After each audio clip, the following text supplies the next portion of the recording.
بسم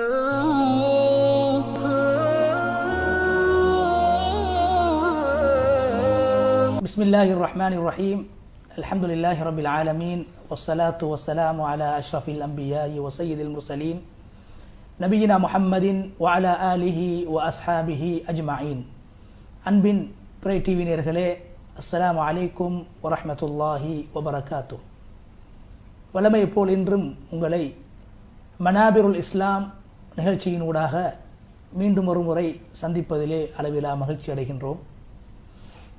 அந்த வகையில் சென்ற வாரத்தை போன்று இவ்வாரமும் 3 இஸ்லாமிய புனித ஸ்தலங்களிலும் நடைபெற்ற அரபு மொழியிலே நடைபெற்ற அந்த ஹுதுபாக்களை, பேருரைகளை தமிழ் மொழியில் மொழிபெயர்ப்பதற்கும் அதனை விளக்குவதற்கும் இந்த நேரத்தில் நாங்கள் தயாராக இருக்கிறோம்.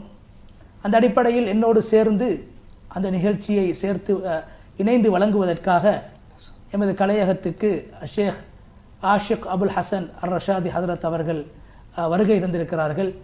நேர்கள் சார்பாக ஷேக் ஆஷிக் அபுல் ஹசன் அர் ரஷாதி ஹதரத் அவர்களை நாங்கள் சலாம் கூறி நிகழ்ச்சிக்குள்ளால் வரவேற்றுக் கொள்கிறோம். அஸ்ஸலாமு அலைக்கும் வரஹ்மத்துல்லாஹி வபரகாத்து. வலைக்கும் அஸ்ஸலாம் வரஹ்மத்துல்லாஹி வபரகாத்து. ஆம் ஷேக் அவர்களே, சென்ற வாரம் நாங்கள் மனாபிருல் இஸ்லாம் என்று சொல்லக்கூடிய இந்த நிகழ்ச்சியை நாங்கள் ஆரம்பித்தோம். அல்லாஹ்வுடைய கிருபையினால் பல நேயர்கள் அதனை பார்த்து எங்களுடைய பிறை டிவிக்கு வாழ்த்துக்களை சொல்லி துவா செய்து அனுப்பியிருக்கிறார்கள். இலங்கை மட்டத்தில் மாத்திரமல்ல, சர்வதேச மட்டத்தில் தமிழ் பேசுகின்ற எங்களுடைய இஸ்லாமிய சமுதாயத்தினர்களுக்கு மிகவும் பயனளிக்கக்கூடிய ஒரு நிகழ்ச்சியாக இந்த நிகழ்ச்சியை அவர்கள் அடையாளம் கண்டிருக்கிறார்கள். மிக குறிப்பாக எமது பக்கத்து நாடு தென்னிந்தியாவில் இருக்கின்ற எங்களுடைய தமிழ் பேசுகின்ற இஸ்லாமிய நேயர்கள் இந்த நிகழ்ச்சியை கண்டு பயன்பெற்றதாக தெரிவித்திருக்கிறார்கள். எனவே அந்த வகையிலே தொடர்ச்சியாக ஒவ்வொரு வாரமும் இந்த நிகழ்ச்சியை நேயர்களுக்காக நாங்கள் வழங்குவதற்கு முன் வந்திருக்கிறோம்.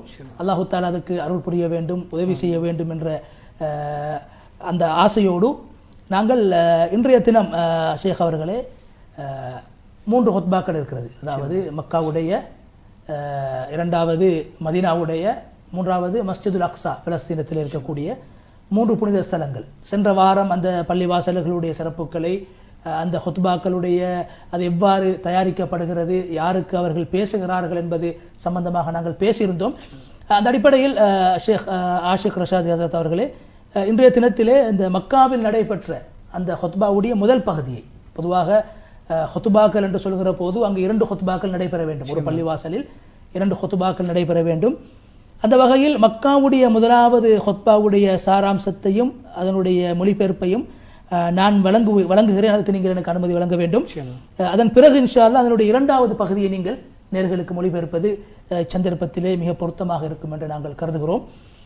அந்த வகையில் நேர்களே, மக்காவுடைய ஹுத்பா, அந்த பேருரை ஷேக் சாலிஹ் பின் அப்துல்லாஹ் பின் ஹுமைத் என்று சொல்லப்படுகின்ற மக்காவுடைய இமாம்களில் ஆகவும் தலை சிறந்த ஒரு இமாமாக, முதுமை அடைந்த ஒருவராக, பல 30-35 வருடங்களுக்கு மேலாக அல்லாஹுடைய மாளிகையிலே இமாமத், அதாவது தொழுவித்து கொண்டு ஹுத்பாக்களையும் நிகழ்த்தக்கூடிய ஒருவராகவும் அவர்கள் இருக்கிறார்கள்.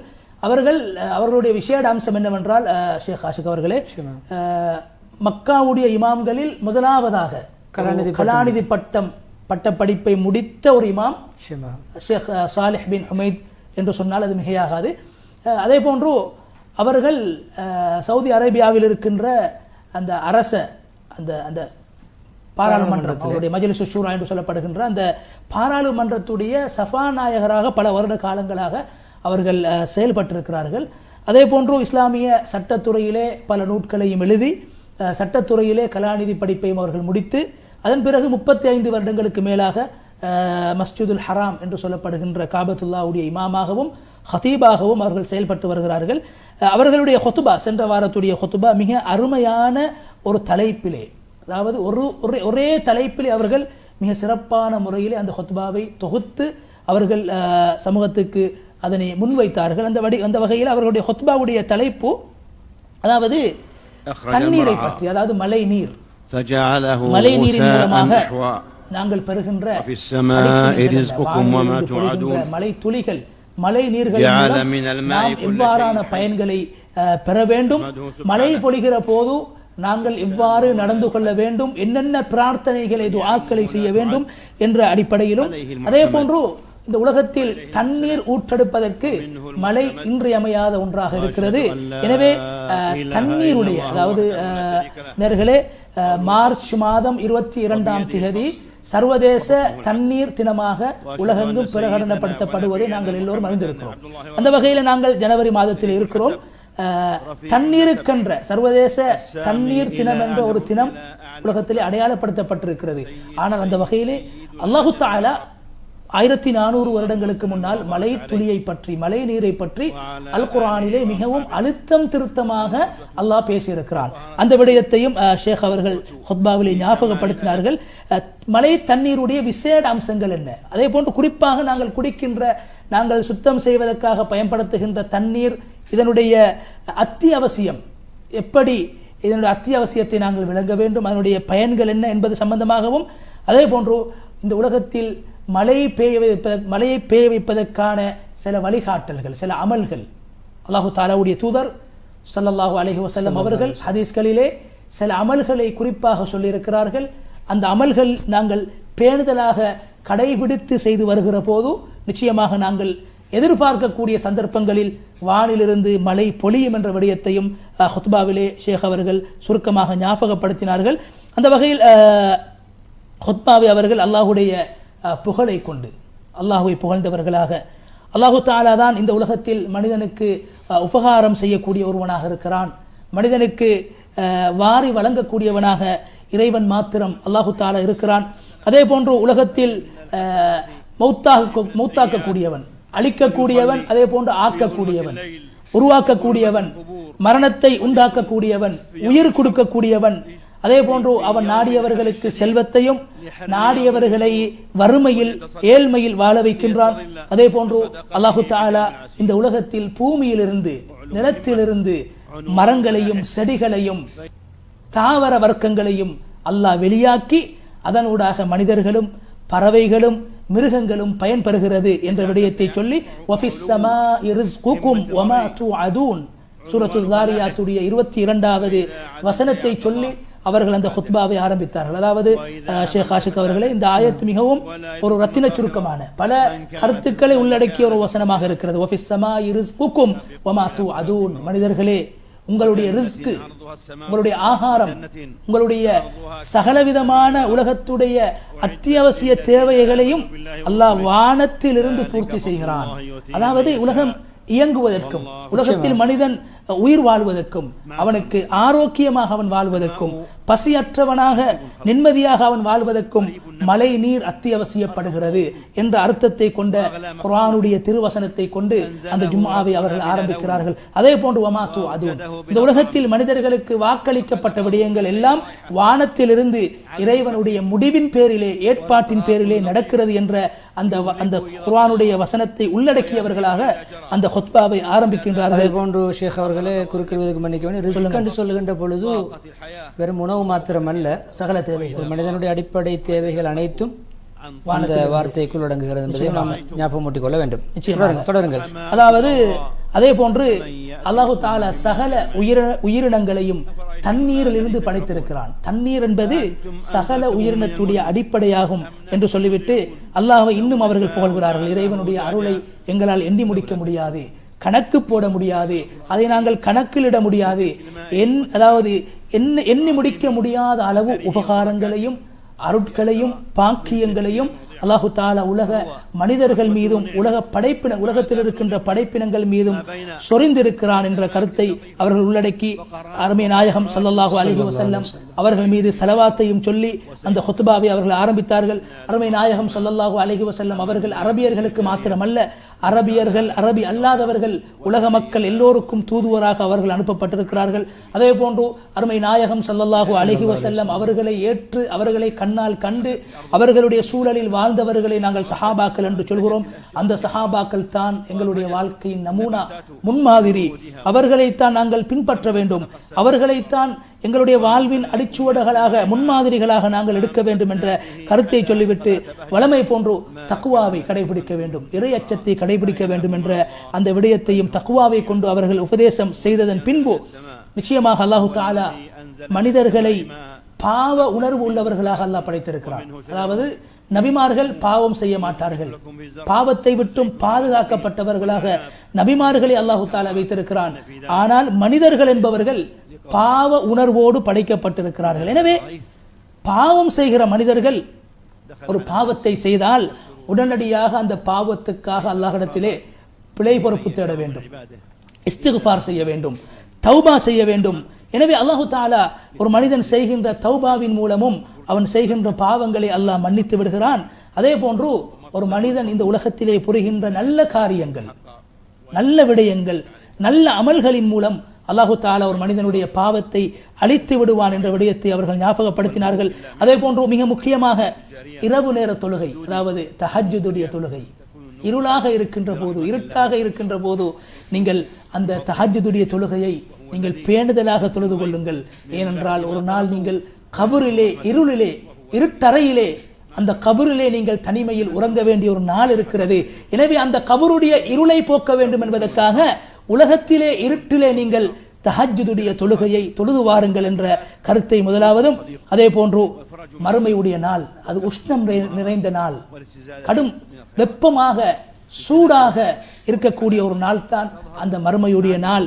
எனவே அந்த நாளுக்காக உலகத்தில் சூடாக இருக்கின்ற உஷ்ணமாக இருக்கின்ற நாள்களிலே நீங்கள் நோன்பு நோற்று அந்த மறுமையுடைய நாளை குளிரான ஆனந்தமான உங்களுடைய மனம் விரும்பக்கூடிய ஒரு நாளாக அந்த நாளை ஆக்கிக் கொள்ளுங்கள் என்றும், அதே போன்று அல்லாஹுடைய அரிசுடைய நிழலை, இறைவனுடைய அரிசுடைய நிழலை பெற்றுத் தருகின்ற சதகாவை நீங்கள் கடைபிடித்து வாருங்கள், சதகாவை கொடுத்து வாருங்கள் என்று சதகாவுடைய, தஹஜ்ஜுடைய, அதே போன்று நஃபிலான சுன்னத்தான நோன்புகளில் நீங்கள் கவனம் செலுத்த வேண்டும் என்ற விடயத்தையும் ஹத்தீப் அவர்கள் ஞாபகப்படுத்திவிட்டு அதற்கு பின்னால் ஷேக் அவர்களே தொடர்ச்சியாக ஒரு மனிதன் உலகத்தில் நல்ல அமல்களை செய்வதற்கு முன் வருகிற போது அல்லாஹு தஆலா அவனுக்கு உதவி செய்கிறான். நல்ல அமல்களை நான் செய்ய வேண்டும், நல்ல அமல்களை செய்யும் விடயத்திலே போட்டி போட வேண்டும். ஒரு அமலை நீ செய்வதற்கு நீ முன் வருவாய் என்றால் அல்லாஹு தஆலா அதற்கு உதவி செய்வான். நல்ல அமல்கள் செய்கின்ற போது வருகின்ற சவால்களுக்கும் பிரச்சனைகளுக்கும் கஷ்டங்களுக்கும் நீங்கள் முகம் கொடுக்க வேண்டும். அப்போது நிச்சயமாக நாங்கள் எதிர்பார்க்கின்ற பெருமைகளும் நாங்கள் எதிர்பார்க்கின்ற லாபங்களும் நன்மைகளும் எங்களுக்கு கிடைக்கும் என்ற கருத்தை ஹத்தீப் அவர்கள் சொன்னார்கள். நல்ல விடயங்களுக்கு யாரெல்லாம் பின் வரிசையிலே இருப்பார்களோ அவர்கள் ஒருபோதும் எந்த விடயத்திலும் முன்னேற மாட்டார்கள். நல்ல விடயங்களுக்கு யார் பின் வரிசையிலே இருப்பார்களோ, முன்னுக்கு வராமல் பின் வரிசையில இருப்பார்களோ அவர்கள் எல்லா விடயங்களிலும் பிந்திக் கொண்டே இருப்பார்கள் என்ற கருத்தையும் ஹத்தீப் அவர்கள் ஞாபகப்படுத்திவிட்டு ஒரு அருமையான அல் குர்ஆனுடைய வசனம் சூரா அல் ஹதீதுடைய 21வது வசனத்தை அங்கு ஞாபகப்படுத்தினார்கள். சாபிகு இலா மக்ஃபிரத்தின் மிர் ரப்பிக்கும் வ ஜன்னத்தின் அர்துஹா கஅர்திஸ் ஸமாஇ வல் அர்த். மனிதர்களே, நீங்கள் அல்லாஹ்வுடைய மக்ஃபிரத்தின் பக்கமும் இந்த உலகத்தை விடவும் விசாலமான சுவர்க்கத்தின் பக்கமும் விரைந்து செல்லுங்கள். அந்த சுவர்க்கத்தை அடைவதற்காக நன்மைகளை புரிகின்ற போது பரஸ்பரம் போட்டி போட்டு நன்மைகளை செய்து கொள்ளுங்கள். அந்த சுவர்க்கத்தை அல்லாஹு தஆலா அவனை ஏற்று வாழக்கூடியவர்களுக்கும் ரசூல்மார்களை நம்பி வாழக்கூடியவர்களுக்கும் அல்லாஹ் அந்த சுவர்க்கத்தை படைத்து வைத்திருக்கிறான். எனவே சுவர்க்கத்துக்காக மறுமைக்காக நீங்கள் சம்பாதிக்கிற போது போட்டி போட்டுக் கொள்ளுங்கள், ஒருவரை ஒருவர் முந்திக் கொள்ளுங்கள் என்ற கருத்தை கொண்ட அந்த திருவசனத்தையும் அங்கே அவர்கள் ஓதி காட்டினார்கள். அதே போன்று மிக முக்கியமாக ஹுத்பாவுடைய நடுப்பகுதியிலே ஹத்தீப் அவர்கள் தண்ணீர், நாங்கள் அருந்துகின்ற தண்ணீர், நேர்களே, ஒரு நாளைக்கு பல தடவைகள் பல மிடர்கள் நாங்கள் தண்ணீரை குடிக்கின்றோம், தண்ணீரை உபயோகிக்கின்றோம். அந்த நேரத்தில் தண்ணீருடைய அருமையையும் நாங்கள் விளங்கிக் கொள்ள வேண்டும். தண்ணீர் என்பது அல்லாஹுடைய அஜீபுன் ஹல்குஹு, அல்லாஹ்வுடைய படைப்பினங்களில் ஒரு ஆச்சரியமான ஒரு படைப்பு தான் தண்ணீர் என்பது. ஏன்? அந்த தண்ணீரினால் அல்லாஹ் நாடியதை உருவாக்குகிறான், அதே தண்ணீரினால் அல்லாஹு தஆலா நாடியதை அழிக்கின்றான். தண்ணீரால் ஆக்கவும் முடியும் அழிக்கவும் முடியும் என்ற கருத்தையும் ஹத்தீப் அவர்கள் சொல்லிவிட்டு அர்ஹசு மௌஜூத், அந்த தண்ணீர் தாராளமாக கிடைக்கின்ற போது தண்ணீருடைய அருமையை மனிதர்கள் விளங்க மாட்டார்கள். அருமையான கருத்து அல்லவா ஷேக் ஆசிப் அவர்களே? அர்ஹசு மௌஜூத், தண்ணீர் இருக்கு. எங்களுடைய நாட்டை பொறுத்த மட்டிலே தாராளமாக எந்த இடத்தை தோண்டினாலும் தண்ணீர் கிடைக்கும். ஆனால் அரபு நாடுகளை பொறுத்த மட்டிலே அங்கு தண்ணீர் பற்றாக்குறை மிக அதிகமாக ஏற்படுவதுண்டு. அந்த வகையிலே சொல்கிறார்கள், நாடுகளிலே பல கிலோமீட்டர் தூரம் சென்று குடிநீர் எடுத்து வரக்கூடிய பணம் நிலைமைகளை கொடுத்து பார்க்கிறோம். தண்ணீர் பணம் வாங்க கொடுத்து வேண்டிய வாங்குறது. நாடுகளும் இருக்கிறது. சில நாடுகளிலே பெட்ரோலை விட தண்ணீர் நிச்சயமாக சவுதியிலும் அவ்வாறுதான் பெட்ரோலை விட பெட்ரோலை விட தண்ணீருடைய தண்ணீர் விலை விலை கூடியதாக அதிகமாக இருக்கிறது. எனவே ஹத்தீப் அவர்கள் சொன்னார்கள், தண்ணீர் இருக்கின்ற போது அருமை விளங்காது. அருமை விளங்காது. அகலா மஃகூத், தண்ணீர் இல்லாமல் போய்விட்டால், வறட்சி ஏற்பட்டால், பஞ்சம் ஏற்பட்டால், தண்ணீர் பற்றாக்குறை ஏற்பட்டால் தண்ணீரை விட பொறுமதியான ஒரு வஸ்து இந்த உலகத்திலே கிடைக்க மாட்டாது என்ற கருத்தையும் சொன்னார்கள். அதே போன்று அல்லாஹு தாலா அந்த தண்ணீருக்கு ஒரு நிறத்தை அல்லாஹ் வைக்கவில்லை. அருமையான ஒரு படைப்பு. தண்ணீருக்கு நிறமும் கிடையாது, அதற்கென்ற ஒரு சுவையும் கிடையாது. எந்த நிறத்தோடு சேருகிறது அந்த நிறத்தை காட்டும். அதாவது நாங்கள் அதனோடு கலர், இயற்கையில் ஒரு தண்ணீருக்கு நிறம் என்று வானத்திலிருந்து பொழிகின்ற போது அதற்கென்ற ஒரு நிறம் கிடையாது, அதற்கென்ற ஒரு சுவையும் கிடையாது. அது உண்மையிலே ஆற்று நீர் ஒரு சுவை, கிணற்று நீர் ஒரு சுவை, கடல் நீர் ஒரு சுவை. ஆனால் வானத்திலிருந்து பொழிகிறதான் சுவை என்றது கிடையாது. நிச்சயமாக அந்த வகையில் அதே போன்று சொன்னார்கள், வானத்திலிருந்து பொழிகின்ற நீர் அது மதுரமானதாக இருக்கும், மிருதுவானதாக இருக்கும், தாகத்தை போக்கக்கூடியதாக இருக்கும். ஆனால் அந்த தண்ணீருடைய அளவு உலகத்தில் மிகைத்து விட்டால், மனிதனுடைய தேவைக்கு ஏற்றவாறு தான் உலகத்தில் மழை பொழிய வேண்டும். அந்த மழையை சற்று அதிகமாக இறைவன் பொழிய வைத்தான் என்றால் அல்லாஹ் பாதுகாக்க வேண்டும். எங்களுடைய நாட்டில் கூட சமகாலத்திலே பல பிரதேசங்கள் வெள்ளத்தினால் அவர்கள் பல விடயங்களை இழந்து கொண்டிருக்கிறார்கள். வெள்ளத்துடைய அபாயம் ஏற்பட்டு கொண்டிருக்கிறது. அதிகமாக எங்களுடைய நாட்டிலே தற்போதைய சந்தர்ப்பத்தில் மழை பொழிந்து கொண்டிருக்கிறது. பல பிரதேசங்களில் அல்லாஹு தாலா வெள்ள அழிவுகளை விட்டு எங்களுடைய சமூகத்தை பாதுகாக்க வேண்டும். அந்த அடிப்படையில் சொல்கிறார்கள், தண்ணீருடைய அளவு மிகைத்து விட்டால் அது அழிவை உண்டாக்கிவிடும். அல்லாஹு தாலா பல சமுதாயத்தினர்களை தண்ணீரின் மூலம் அழித்திருக்கிறான். எனவே தண்ணீர் தான் மனிதன் படைக்கப்படுவதற்கு அடிப்படையாகவும் இருக்கிறது. இறைவன் நாடிவிட்டால் அந்த தண்ணீரின் மூலம் உலக சமுதாயத்தை அழிப்பதற்கும் இறைவன் போதுமானவன். அதே போன்று சொன்னார்கள், குர்ஆனுடைய சூரத்துல் முல்குடைய நாங்கள் ஓதுகின்ற அந்த சூரத்துல் முல்குடைய 30வது வசனத்தில் அல்லாஹ் சொல்கிறான், நீங்கள் அருந்துகின்ற தண்ணீர் நீங்கள் தோண்டுகிற போது உங்களுக்கு அழகாக இலகுவாக கிடைக்கிறது. அந்த தண்ணீரை நாங்கள் பூமியுடைய ஆழத்துக்கு நாங்கள் கொண்டு போய்விட்டால், வற்றிவிட்டால், அந்த தண்ணி வத்திவிட்டால் உங்களால் அந்த தண்ணீரை மீண்டும் பெற முடியுமா என்று அல்லாஹு தாலா ஒரு கேள்வியாக எங்களை பார்த்து கேட்கின்றான். அதே போன்று சூரத்துல் வாக்கியாவுடைய 68வது 70வது வசனங்களிலே அல்லாஹ் சொல்கிறான், மனிதர்களே நீங்கள் குடிக்கின்ற தண்ணீரை பார்த்து நீங்கள் சிந்திக்க கூடாதா? அந்த தண்ணீரை நாங்கள் தான் வானத்திலிருந்து மேகத்தினூடாக பொழிய வைக்கின்றோம். நாங்கள் விரும்பினால் உங்களால் குடிக்க முடியாத அளவுக்கு அந்த தண்ணீரை கசப்பாகவும் உப்புத்தன்மை உள்ளதாகவும் நாங்கள் மாற்றி விடுவோம். எனவே ஃபலௌலா தஷ்குரூன், நீங்கள் தண்ணீரை அருந்துகின்ற போது எங்களுக்கு நன்றி செலுத்த வேண்டும் அல்லவா என்று சூரத்துல் வாக்கியாவிலே அல்லாஹு தாலா தண்ணீருடைய பொறுமதியை இறைவன் உணர்த்தி கொண்டிருக்கிறான். அன்புக்குரிய சகோதரர்களே, நேர்களே, அதே போன்று அல்லாஹு தாலா, நான் ஆரம்பத்திலே சொன்னேன், தண்ணீரை பற்றி அல்லாஹ் குர்ஆனில் பல இடங்களிலே பேசியிருக்கிறான். ஹத்தீப் அவர்கள் சொன்னார்கள், சுமார் 60க்கும் மேற்பட்ட இடங்களில் அல்லாஹ் தண்ணீரை பற்றி மாத்திரம் பேசிக் கொண்டிருக்கிறான். தண்ணீரை அல்லாஹ் ரஹ்மத் என்று பேசுகிறான், அல்லாஹ்வுடைய அருள் நிஅமத் என்று பேசுகிறான். சில போது அது அதாபாகவும் மாறும் என்றும் அல்லாஹ் குர்ஆனிலே பேசுகின்றான். அது நிஅமத்தும் தான், சில போது அது அல்லாஹ்வுடைய அதாபாகவும் மாறிவிடும்.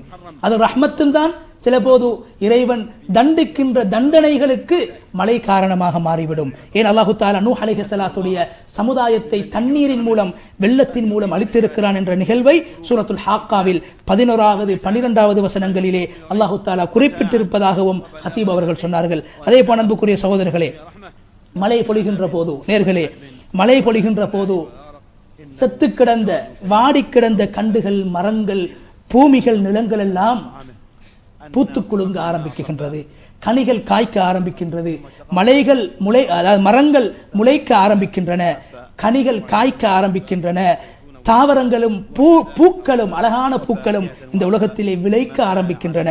அல்லாஹ் தஆலா அல் குர்ஆனில் சூரத்துன் நம்லுடைய 60வது வசனத்திலே அல்லாஹு தஆலா கேட்கின்றான், வானங்களையும் பூமிகளையும் படைத்து வானத்திலிருந்து நீங்கள் அருந்துவதற்கான தண்ணீரை பொழிய வைக்கக்கூடியவன் யார்? அந்த தண்ணீரின் மூலம் நாங்கள் ஹதாயிக தாத்த பஹ்ஜா, அழகான பூந்தோட்டங்களை, காய்கறிகளை, மரம் செடிகளை நாங்கள் முளைக்கச் செய்கிறோம்.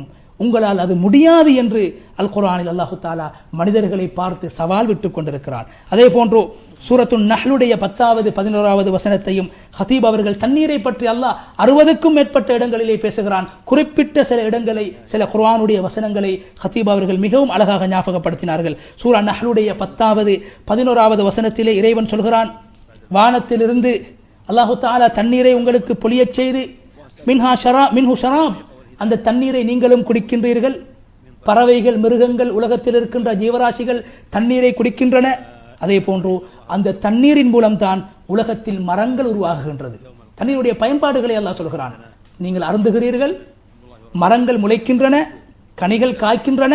வஃபீஹி துசீமூன், அந்த மலையில் விளைகின்ற தாவரங்களையும் புட்பூண்டுகளையும் தான் நீங்கள் உங்களுடைய கால்நடைகளுக்கும் மிருகங்களுக்கும் உணவாக கொடுக்கிறீர்கள் என்ற கருத்தை அல்லாஹு தாலா அல் குர்ஆனிலே குறிப்பிட்டிருக்கிறான். அதே போன்று அல்லாஹு தாலா அந்த மலையின் மூலம் தாவரங்களை, விவசாய நிலங்களை அல்லாஹ் முளைக்கச் செய்கின்றான். குறிப்பாக ஜெய்தூன் கனியை அல்லாஹு தாலா சொல்கிறான்.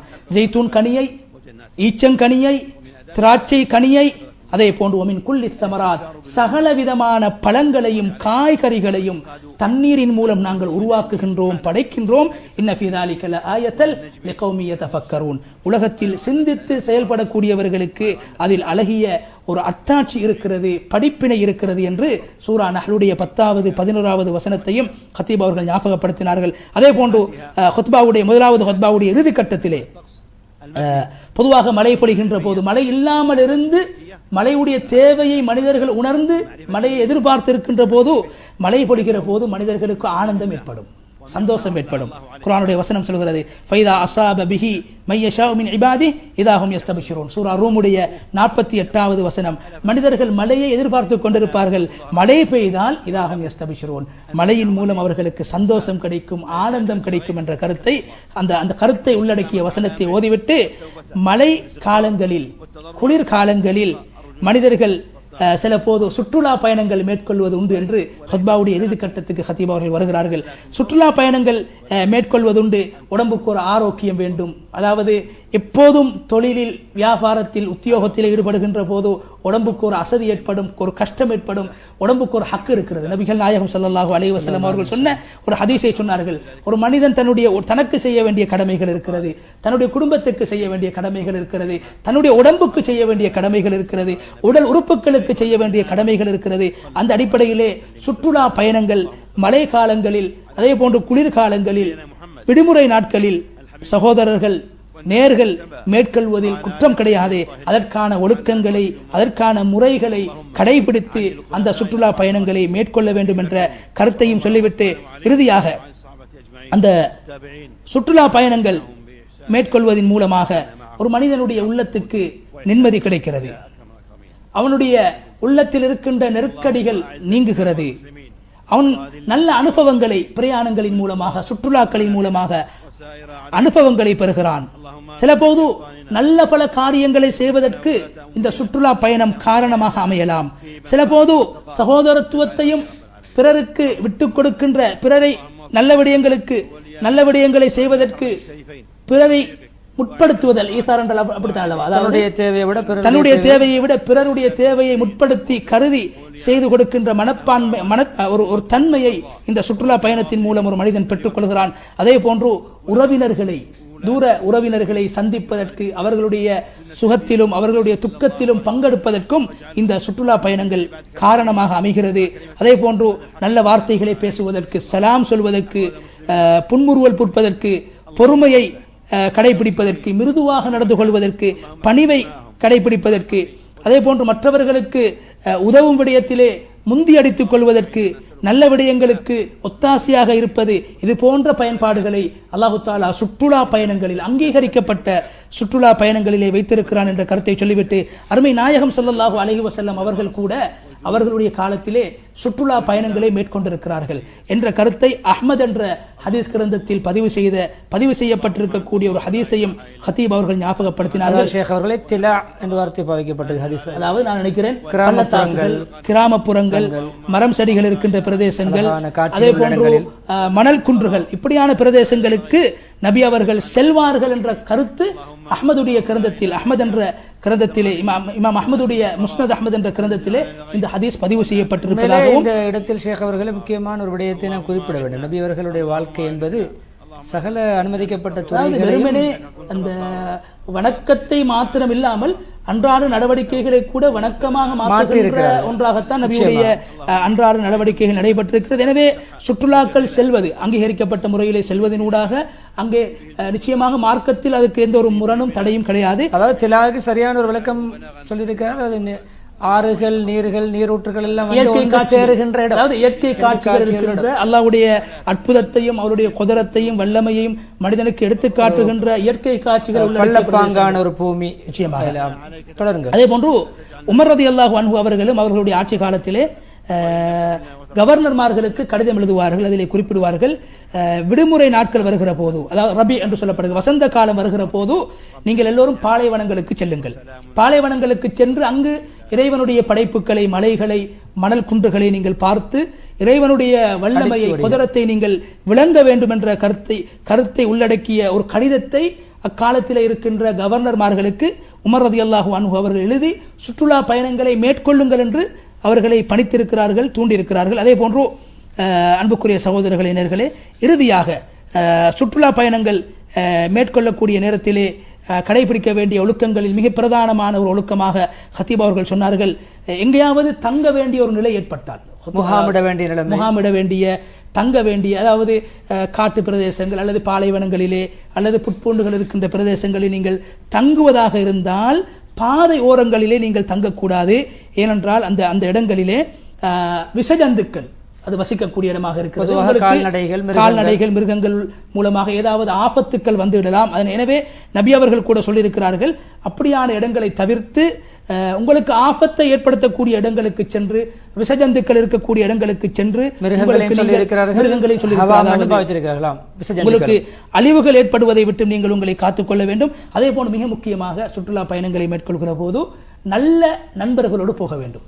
பாவங்களுக்கு தூண்டுகின்ற, அநாகரிகங்களை செய்கின்ற, அநியாயங்களை செய்கின்ற, அதல பாதாளங்களை செய்கின்ற நட்புகள் இல்லாமல் நல்லதோர் ஒரு குழுவோடு, நல்லதோர் நண்பர்களோடு சேர்ந்து அந்த சுற்றுலா பயணங்களை நீங்கள் மேற்கொள்வதனூடாக நல்ல விடயங்களை அந்த சுற்றுலா பயணத்திலே உங்களால் செய்ய முடியும், உங்களால் அனுபவிக்க முடியும் என்ற கருத்தையும் ஹத்தீப் அவர்கள் சொல்லிவிட்டு, அதே போன்று பொதுவாக வீடுகளில் இருந்து நீங்கள் வெளியாகுகின்ற போது, சுற்றுலா பயணங்களாக இருக்கலாம் அல்லது வேறு வேலைகளுக்காக வீடுகளை விட்டு வெளியேறுகிற போது அருமை நாயகம் ஸல்லல்லாஹு அலைஹி வஸல்லம் அவர்கள் ஒரு துஆவை செய்திருக்கிறார்கள். அந்த துஆவையும் ஹத்தீப் அவர்கள் ஞாபகமூட்டினார்கள். அஊது பி கலிமாத்தில்லாஹி தாம்மாத் மின் ஷர்ரி மா ஹலக், அதாவது யா அல்லாஹ், உன்னிடத்திலே நான் சகலவிதமான உன்னுடைய திருநாமங்களின் மூலம் சகலவிதமான நீ படைத்த படைப்பினங்களுடைய கெடுதிகளை விட்டும் உன்னிடத்திலே பாதுகாப்பு தேடுகிறேன் என்ற கருத்தை கொண்ட அந்த துஆவை நீங்கள் ஓத மறந்துவிட வேண்டாம் என்று சொன்ன அந்த ஹதீஸை ஞாபகப்படுத்தினார்கள். என்பதை விட ஒரு இடத்தில் தங்கும் பொழுதும் இந்த துஆவுக்கு இந்த பிரயோசனம் இருக்கிறது என்பதாக யார் ஓதுவார்களோ சொன்னார்கள் ஸல்லல்லாஹு அலைஹி வஸல்லம் அவர்கள் அந்த பயணத்திலிருந்து திரும்பி வரும் வரைக்கும் எந்த ஒரு ஆபத்தும் அவர்களுக்கு வரமாட்டாது என்ற ஹதீஸை ஹத்தீப் அவர்கள் ஞாபகப்படுத்திவிட்டு, ஹதீஸில் சொல்லப்பட்ட துஆக்களை, திக்ருகளை செய்தவர்களாக உங்களுடைய பயணங்களை நீங்கள் மேற்கொள்ள வேண்டும். அதே போன்று மழை பொழிகிற போது பொதுவாக துஆக்கள் அங்கீகரிக்கப்படுகிறது. அந்த ஹதீஸை ஞாபகப்படுத்தியிருக்கிறார்கள். மழை பொழிகிற போதும் அதான் சொல்லப்படுகிற போதும் துஆக்களை அல்லாஹ் ஏற்றுக்கொள்கிறான். எனவே மழை நேரத்தை உங்களுடைய நீங்கள் துஆ செய்கிற இறைவனிடத்தில் உங்களுடைய தேவைகளை முன்வைக்கின்ற ஒரு நேரமாக ஆக்கிக் கொள்ளுங்கள். குறிப்பாக மழை பெய்கிற போது அல்லாஹும்ம ஸய்யிபன் நாஃபியா, யா அல்லாஹ் இந்த மழையை எனக்கு பிரயோசனம் உள்ளதாக ஆக்கி விடுவாயாக. முத்திர்னா பி ரஹ்மத்தில்லா, உன்னுடைய அருளினால் தான் எங்களுக்கு மழை கிடைக்கிறது என்ற அர்த்தங்களை கொண்ட துஆக்களை ஓதுவது சுன்னத் என்று ஹத்தீப் அவர்கள் ஞாபகப்படுத்தினார்கள்.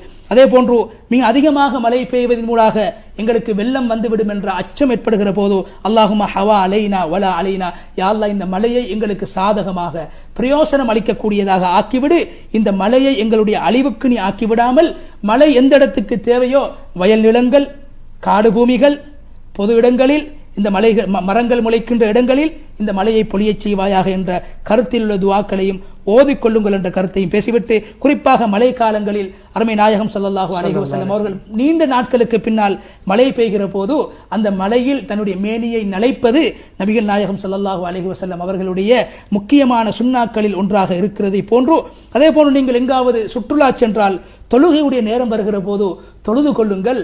அந்த தொழுகையுடைய நேரம் வருகிற போது சத்தமிட்டு அதானும் சொல்லுங்கள். அதான் சொல்வதன் மூலமாக உங்களுடைய அதானுடைய சத்தத்தை கேட்கின்ற ஜின்கள், மனித இனம், கற்கள், உலகத்தில் இருக்கின்ற இதர படைப்புகள் யாரெல்லாம் அந்த அதானுடைய சத்தத்தை கேட்கின்றார்களோ கேட்குமோ அவர்கள் அனைவரும் மறுமையில் அல்லாஹ்விடத்திலே அந்த அதான் சொன்ன நபருக்காக சாட்சி சொல்வார்கள், ஷஹாதத்து சொல்வார்கள் என்ற ஹதீஸையும் ஹத்தீப் அவர்கள் ஞாபகப்படுத்திவிட்டு, மிக குறிப்பாக மனிதனுக்கு ஆபத்தை ஏற்படுத்துகின்ற அளவுக்கு மழை பொழிகிற போது நீங்கள் பள்ளிவாசல்களுக்கு செல்லாமல் வீடுகளிலே உங்களுக்கு ஆபத்து வரும், வெள்ளம் வந்துவிடும் என்ற அச்சம் வருகிற போது வீடுகளில் தொழுது கொள்ளலாம் என்ற அந்த ஹதீஸையும் ஞாபகப்படுத்திக் கொண்டு, இறுதியாக வாகனத்தை செலுத்தக்கூடிய சகோதரர்கள் சாரதிமார்களுக்கு ஒரு மிக குறிப்பாக ஒரு முக்கியமான ஒரு விடயத்தை சொல்லியிருக்கிறார்கள். மழை காலங்களில் மிகவும் அவதானமாக உங்களுடைய வாகனங்களை நீங்கள் செலுத்த வேண்டும், நிதானமாக செலுத்த வேண்டும், வேகத்தை குறைக்க வேண்டும். பாலங்களுக்கு மேலால் தண்ணீர் வீரிட்டு பாய்கின்ற இடங்களுக்கு மேலால் நீங்கள் போகின்ற போது நிதானமாக நீங்கள் போக வேண்டும், வேகத்தை குறைக்க வேண்டும்.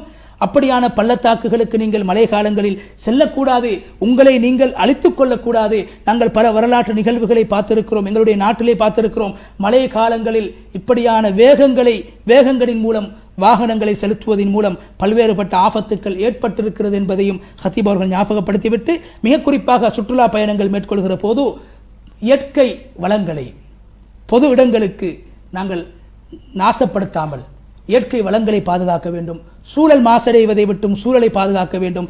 பாதைகளை, பொது இடங்களை மக்கள் எல்லோரும் கலந்து உரையாடுகின்ற, பேசுகின்ற, கலந்திருக்கின்ற இடங்களை அசுத்தப்படுத்தக்கூடாது, அதை அசிங்கப்படுத்தக்கூடாது, அங்கு குப்பைகளையும் கூலங்களையும் கொட்டக்கூடாது.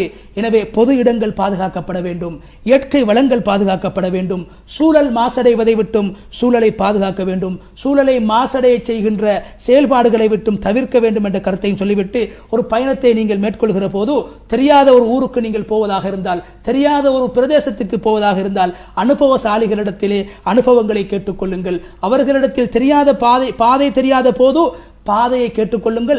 எங்களிடத்தில் யாராவது பாதையை கேட்டு வந்தால், ஒரு இடத்துக்கு எவ்வாறு செல்ல வேண்டும் என்று கேட்டு வந்தால், அவர்களுக்கு சரியான பாதைகளை நாங்கள் சொல்லிக் கொடுத்து அவர்களுக்கு உதவி செய்வதும் இஸ்லாம் கூறுகின்ற விடயங்களில் ஒன்று என்பதையும் ஹத்தீப் அவர்கள் ஞாபகப்படுத்தினார்கள். ஞாபகப்படுத்திவிட்டு அல்லாஹு தாலா அதே போன்று சுற்றுலா பயணங்களை மேற்கொள்கிற போது பாவங்களை நாங்கள் தனிமையிலும் செய்யக்கூடாது, பகிரங்கமாகவும் பாவங்களை செய்யக்கூடாது. அனாச்சாரங்கள், அதே போன்று வீணான காரியங்கள், இறைவனுடைய கோபத்தை உண்டு பண்ணுகின்ற சகலவிதமான செயல்பாடுகளை விட்டும் எங்களை நாங்கள் பாதுகாத்துக் கொள்ள வேண்டும். மிக குறிப்பாக தொழுகையுடைய விடயத்திலே நீங்கள் எந்த பயணம் செய்தாலும் தொழுகையுடைய விடயத்திலே நீங்கள் மிக அதிகமாக கவனம் செலுத்த வேண்டும் என்ற கருத்தை சொல்லிவிட்டு, அல்லாஹு தாலா சூரா அபஸையில் குறிப்பிட்ட 24வது 32வது அந்த வசனங்களிலே, ஒரு மனிதன் சாப்பிடுகிற போது அவனுடைய சாப்பாட்டை அவன் பார்த்து சிந்திக்க வேண்டும். அந்த சாப்பாட்டுக்கு காரணமாக இருந்த அந்த மழை துளி, மழையை நாங்கள் பொழிய வைத்திருக்கிறோம். மழையின் மூலம் பூமிகளை பிளந்து அந்த பூமியிலிருந்து காய்கறிகளையும் தானிய வகைகளையும் மரம் செடிகளையும் பல வகைகளையும் நாங்கள் உருவாக்கி இருக்கிறோம் என்ற கருத்தை, அதில் மனிதர்களுக்கும் மிருகங்களுக்கும் பயன் இருக்கிறது என்ற கருத்தை கொண்டு அந்த திருவசனத்தை ஓதி அந்த நீண்ட ஹுத்பாவை ஹத்தீப் அவர்கள் முடித்துக்கொண்டு, இறுதியாக இஸ்லாமிய சமுதாயத்துக்கும் முழு மக்களுக்காகவும் அவர்கள் இஸ்திக்ஃபார் செய்திருக்கிறார்கள், தௌபா செய்திருக்கிறார்கள், பாவ மன்னிப்பு தேடியிருக்கிறார்கள். அதே போன்று ஆபத்துக்கள் எமக்கு ஏற்பட்டிருக்கக்கூடிய ஆபத்துக்கள் நீங்க வேண்டும் என்ற பிரார்த்தனையோடு அவருடைய அந்த ஹுத்பாவை அவர்கள் ஆரம்ப ஹுத்பாவை முடித்திருக்கிறார்கள். எனவே ஷேக் ஆஷிக் ரஷாதி ஹசரத் அவர்களே, நான் அவருடைய நீண்ட ஆரம்ப ஹுத்பாவை என்னால் முடிந்த அளவு மொழிபெயர்த்து அதனுடைய சாராம்சத்தை, அதனுடைய வெளிப்பாடுகளை நான் நேர்களுக்கு முன்வைத்தேன். அந்த அடிப்படையில் அந்த இரண்டாவது ஹுத்பாவை நீங்கள் நேர்களுக்கு சுருக்கமாக வழங்குவது பொருத்தமாக இருக்கும். முதலாவது ஹுத்பா மாஷா அல்லாஹ் தெளிவாக விரிவாக நீங்கள் விவரித்தீர்கள். அதே தொடரிலே இரண்டாவது ஹுத்பாவை ஹம்து ஸலவாத்துக்கு பின்னால்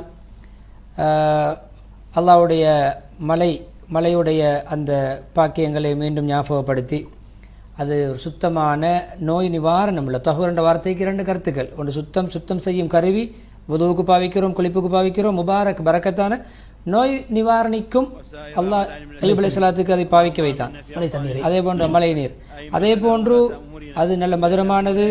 அல்லாஹ் மேகங்களிலிருந்து இறக்குகிறான், அது வீரிட்டு பாய்கிறது, அது வேகமாக மலை கீழே கொட்டுகிறது, காய்கறிகளை தானியங்களை முளைக்கச் செய்கிறான், தோட்டந்துறவுகளை உண்டு பண்ணுகிறான். அதே போன்று மழை பொழிகின்ற பொழுது நாம் கடைபிடிக்க வேண்டிய ஒழுக்கங்கள் ஒன்றாக அது இறங்குவதன் மூலம் சந்தோஷப்படுவது, அல்லாஹ்வுக்கு நன்றி செலுத்துவது. இது அல்லாஹ்வுடைய நாட்டப்படி அல்லாஹ்வுடைய புறத்திலிருந்து பொழிந்தது என்ற ஒரு நம்பிக்கை உள்ளத்திலே கொள்கையை உறுதி செய்வது. அதாவது இந்த கோள் மூலம், இந்த நட்சத்திரத்தின் மூலம், இந்த மேகத்தின் மூலம் என்று அல்ல, அல்லாஹ் நாடினான், அல்லாஹ் மழையை வெளிப்படுத்தினான். இடையில சொல்கிறார்கள் இந்த கால நிலைமைகளை, கால அவதானிகள் சொல்கின்ற கருத்துக்களை நாம் ஒரு எச்சரிக்கைக்காக எடுக்கலாம். ஆனால் மறைவான் அது பெய்யலாம், மழை பெய்யாமலும் இருக்கலாம். எனவே அல்லாஹ்வுடைய கட்டுப்பாட்டில் உள்ள மழை என்ற அந்த வானவியல் நிபுணர்கள் கூறக்கூடிய கருத்துக்களை நாம் ஏற்றுக்கொள்ளலாம்.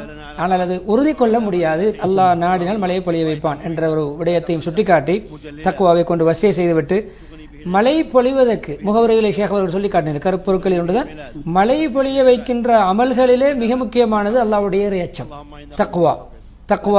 அதே போல் அல்லாஹ்வுடைய கட்டளைகளில் நிலையான போக்கு, தௌபா, இஸ்திக்ஃபார், பாவமீட்சி பெறுவது, அல்லாஹ்வின் பக்கம் கெஞ்சி கதறி அல்லாஹ்விடம் துஆ கேட்பது, உண்மையான முறையில் அல்லாஹ்வின் பக்கம் மீளுவது, அல்லாஹ்வுக்கு வழிபடுவது, நல்ல அமல்கள் புரிவது. அதே போன்று ஒரு ஹதீஸை அதை தொடர்ந்து சொல்கிறார்கள், பஞ்சம் என்பது, வறுமை, பட்டினி என்பது மழை பொழியாமல் இருப்பதல்ல, மழை பொழிந்தும் அந்த மழையின் மூலம் பூமி எந்த விளைச்சலையும் முளைவிக்காமல் இருப்பது. மழை பொழிந்தும் பயனில்லாத மழை, அதாவது பயனற்ற மழை.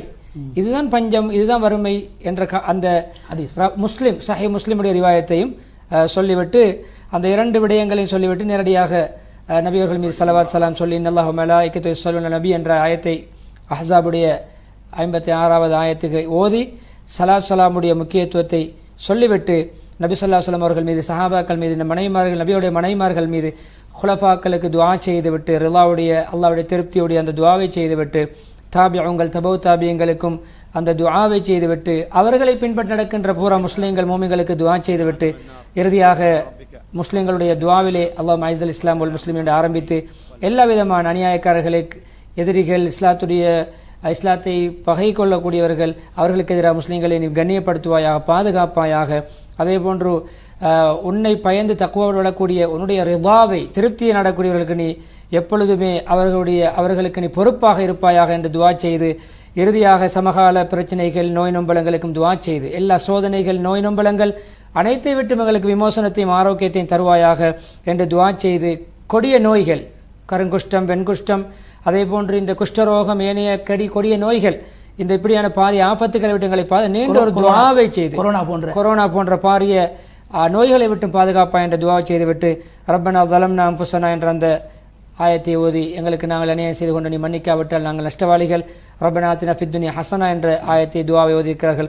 இறுதியாக சுப்ஹான ரப்பிக ரப்பில் இஸ்ஸத்தி அம்மா யசிஃபூன் வ ஸலாமுன் அலல் முர்ஸலீன் வல்ஹம்துலில்லாஹி ரப்பில் ஆலமீன் என்ற சூரத்து ஸாஃபாத்துடைய 180வது 182வது வசனங்களோடு அந்த குத்துபாவை நிறைவு செய்திருக்கிறார்கள். அல்ஹம்துலில்லாஹில் அலிய்யில் கபீர் அல் வலிய்யில் கதீர் نهى عن اللمز والهمز والتعايب والتعيير وأشهد أن لا إله إلا الله وحده لا شريك له جل عن الشبيه والمثيل والنظير وأشهد أن نبينا وسيدنا محمدا عبده ورسوله الهادي البشير والسراج المنير صلى الله عليه وعلى آله وأصحابه صلاة تبقى وسلاما يترى إلى ஸலாஹ் இப்னு முஹம்மது அல் புதைர், அதாவது சுருக்கமாக ஸலாஹுல் புதைர் என்று சொல்லக்கூடிய ஷேக் அவர்கள் நிகழ்த்தியிருந்தார்கள்.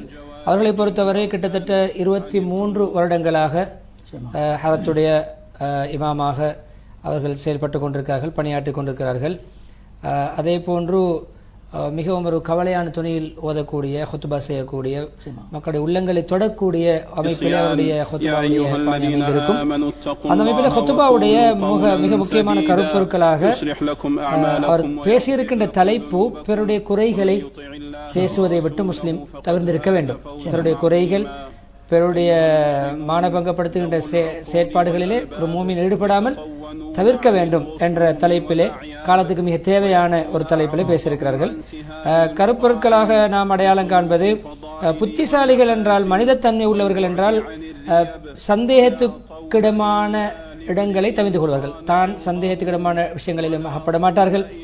அதே போன்று இரண்டாவது விடயமாக சொல்லியிருக்கிறார்கள், பிரதான கருத்தாக பிறரை அசத்தியமான முறையிலே இட்டு கட்டுவது இலகுவான செயல், அது எல்லோருக்கும் லேசு, பயங்கரம். அதே போன்று தன்னுடைய குறையை பார்க்காமல் பிறருடைய குறையை பார்க்கின்றவர் தவறு செய்கிறார், அவர் தவறில் இருக்கிறார். அதே போன்று கெட்டெண்ணம் வைப்பதிலிருந்து எச்சரிக்கை விடுத்திருக்கிறார்கள். ஏனையவர்களை பற்றி கெட்டெண்ணம் வைப்பது, அவர்களை பொய்யான வதந்திகளை கொண்டு இட்டுக்கட்டுவது. அதே போன்று ஐந்தாவது ஒரு கருப்பொருளாக குத்தி பேசுவது, கோல் மூட்டுவது, பிறருடைய குறை சொல்லி தெரிவது, இதை விட்டு மிச்சத்திருக்கிறார்கள். இப்பொழுது ஹுத்பா ஹம்து ஸலவாத்தை ஆரம்பித்து முஸ்லிம்களை விழித்து தக்வாவுடைய அந்த ஆயத்தை ஒதுக்கிறார்கள். யா அய்யுஹல் ஆமனூ தக்குல்லாஹ் வகூலு கௌலன் சதீதா, தக்வாவோடு வாழுங்கள், அதே போன்று உண்மையான சரியான நேரான பேச்சை பேசுங்கள். அல்லாஹ் உங்களுக்கு அவங்களுடைய காரியங்களை அல்லாஹ் சீர் செய்து தருவான், உங்களுடைய பாவங்களை மன்னிப்பான். யார் அல்லாஹ்வுடைய ரசூலுக்கு கட்டுப்பட்டு வழிபட்டு நடக்கிறாரோ அவர் மகத்தான ஒரு வெற்றி அடைந்து விட்டார். சூரத்துல் அஹ்ஸாபுடைய 70-71 வசனங்களுடைய அந்த முகவரியில் அந்த ஆயத்தை குறிப்பிட்டிருக்கிறார்கள்.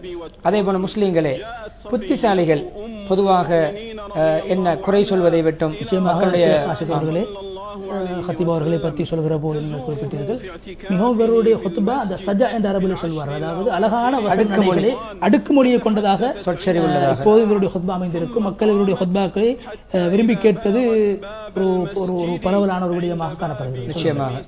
அதே போன்று புத்திசாலிகள் பொதுவாக குறை சொல்வது, பிறருடைய மானபங்கப்படுத்துவதை விட்டும் எப்பொழுதும் தவிர்ந்திருப்பார்கள். நல்ல கண்ணியமான கௌரவமான குணம் படைத்தவர்களாகத்தான் இருப்பார்கள்.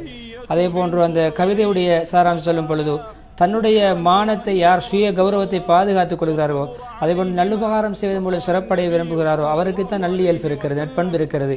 அதே போன்று ஒரு மனிதருக்கு மௌத்தாகுவது என்பது பெரிய குறை அல்ல, அவருக்கு வாழ்க்கையிலே குறைபாடுகள் ஏற்படாவிட்டால்.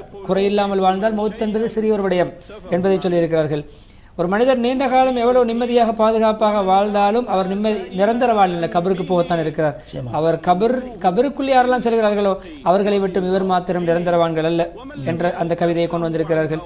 அதே போன்று ஒவ்வொரு புதிய வாலிபர் யாருமே உக்கி போவார்கள், மரணித்த பிறகு உடல் உக்கி போகும், ஒவ்வொருவரும் அல்லாஹ்வின் பக்கம் சென்றடைவார்கள் என்ற அந்த கவிதையை முகவுரையிலே குறிப்பிட்டு, ஒரு மோமின் விரும்ப மாட்டான் தன்னை சந்தேக அதாவது சிஹாமுர் ரீபான் பாவிச்சிருக்கிறார்கள், சந்தேக அம்புகளை கொண்டு தன்னை எய்வது, சந்தேகமான வார்த்தை தனக்கு பேசுவது, தன்னை புறம் பேசுவதற்கு இலக்காக மற்றவர்கள் தன்னை சந்தேகப்படுகின்ற அளவுக்கு நடக்க மாட்டார், அதை பொருந்தி கொள்ளவும் மாட்டார். அதே போன்று மக்களுடைய நாவுகள் எப்பொழுதும் இவரை பற்றி பேசுகின்ற ஒஹதூசா பேசு பொருளாகவும் ஒரு முஃமின் இருக்க மாட்டார். அதே போன்று இட்டு கட்டக்கூடிய, குறை சொல்லக்கூடிய, பழித்து பேசக்கூடியவருடைய பேச்சுக்கு மேயின் தளமாக இவர் இருக்க மாட்டார். மிருகங்கள் மேய்வது போன்று இவருடைய குறைகளில் மேய விட மாட்டார். எல்லா விடயங்கள் அதை கெட்ட எண்ணங்களுடைய சந்தேகங்களுடைய இடங்களை அவர் அடைப்பார், அதை முறியடிப்பார். உள்ளங்கள் ஏற்படுகின்ற சந்தேகமான எண்ணங்களை அவர் தட்டி அதை நிறுத்தி விடுவார் என்று சொல்லிவிட்டு அப்படியே ஒரு நிகழ்வுக்கு வருகிறார். நபி ஸல்லல்லாஹு அலைஹி வஸல்லம் அவருடைய நிகழ்வு. சஃபியா ரலியல்லாஹு அன்ஹா நபி ஸல்லல்லாஹு அலைஹி வஸல்லம் அவர்களை மஸ்ஜிதில் இஅ்திகாஃப் இருக்கும் பொழுது சந்திக்க வருகிறார்கள்.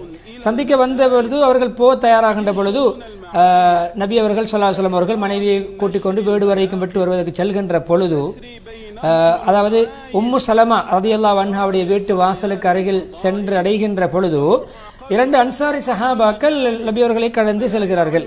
நபி ஸல்லல்லாஹு அலைஹி வஸல்லம் அவர்கள் சொன்னார்கள், நீங்கள் ஒன்றும் பார்த்து யோசிக்க தேவையில்லை என்ற கருத்தில் ரசூலுக்குமா, நீங்கள் உங்களுடைய பாட்டில் நீங்கள் அமைதியாக போங்கள். இது சஃபியா பின்து ஹுயை. சஃபியா பின்து ஹுயை என்று சொல்ல காரணம் என்ன ஷேக் அவர்களே? ஹுயை என்பவருடைய மகள் சஃபியா, பல சஃபியாக்கள் இருப்பார்கள்.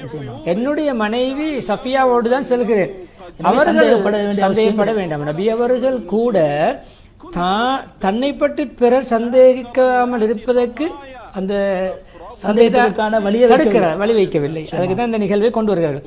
சுப்ஹானல்லாஹ் யா ரசூலல்லாஹ், உங்களை பற்றி நாங்கள் சந்தேகம் வைப்போமா, உங்களை பற்றி அப்படி நினைப்போமா என்று சொல்லுகின்ற பொழுது அப்படி சொல்லிவிட்டு அவர்கள் நபி அவர்கள் இப்படி சொன்னவர்களுக்கு கொஞ்சம் பாரமாக இருந்தது.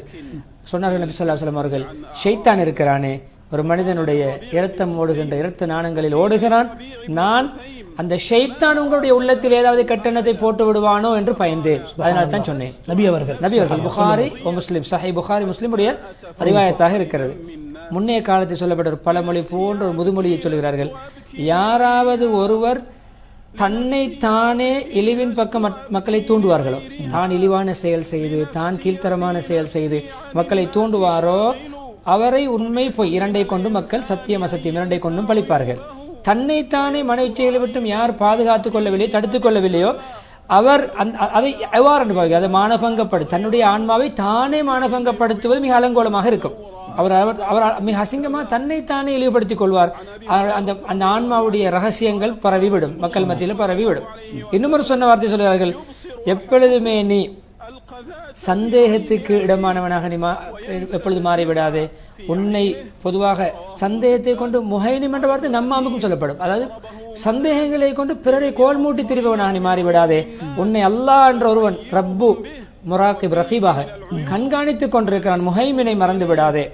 அதே போன்று புத்திசாலி என்பவர் எப்பொழுதும் கீழ்த்தரமான அசிங்கமான செயல்களை விட்டும் தன்னை ஒதுக்கி அந்த கீழ்த்தரமான செயல்களை விட்டும் கோபம் பகைமை ஏற்படுத்தக்கூடிய தூண்டக்கூடிய காரியங்களை விட்டும் தன்னை நீக்கி ஒதுங்கி சுய கௌரவத்தோடு நடந்து கொள்வார் என்று ஒரு அந்த கருத்தை சொல்லிவிட்டு இடையிலே ஒரு மனிதர் சம்வாலிபுன் ஆதி அல் அஸ்தி என்பவருடைய 2 கவிதைகள், ஒரு கவிதை இதன் மறுவுள்ள மிதனஸ்மில்லோம் அயர்தவோ பழிப்பை விட்டும் தன்னுடைய மானத்தை தன்னுடைய மனிதன் தானே அசிங்கப்படுத்திக் கொள்ளாமல் கலங்கப்படுத்திக் கொள்ளாமல் இருந்தால் அவர் எந்த ஆடை அணிந்தாலும் அழகாக இருக்கும் என்றால் என்ன, தன்னைத்தானே தான் கேவலப்படுத்தாமல் கண்ணியமாக வாழ்ந்தால் சுய கௌரவத்தோடு வாழ்ந்தால் அவர் எந்த துறையில் ஈடுபட்டாலும் ஜமீலாக இருப்பார், கண்ணியம் அழகாக இருப்பார் என்று சொல்லிட்டு முஸ்லிம்களை வெளித்து முஸ்லிம்களே மக்களுக்கு கூறிய நாவுகள் இருக்கின்றன.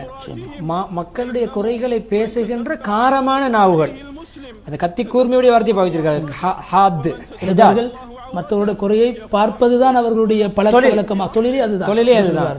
அதே போன்று குறைகளை தேடுகின்ற ஆசை உள்ள ஆன்மாக்கள் நிறைந்திருக்கின்ற காலம்.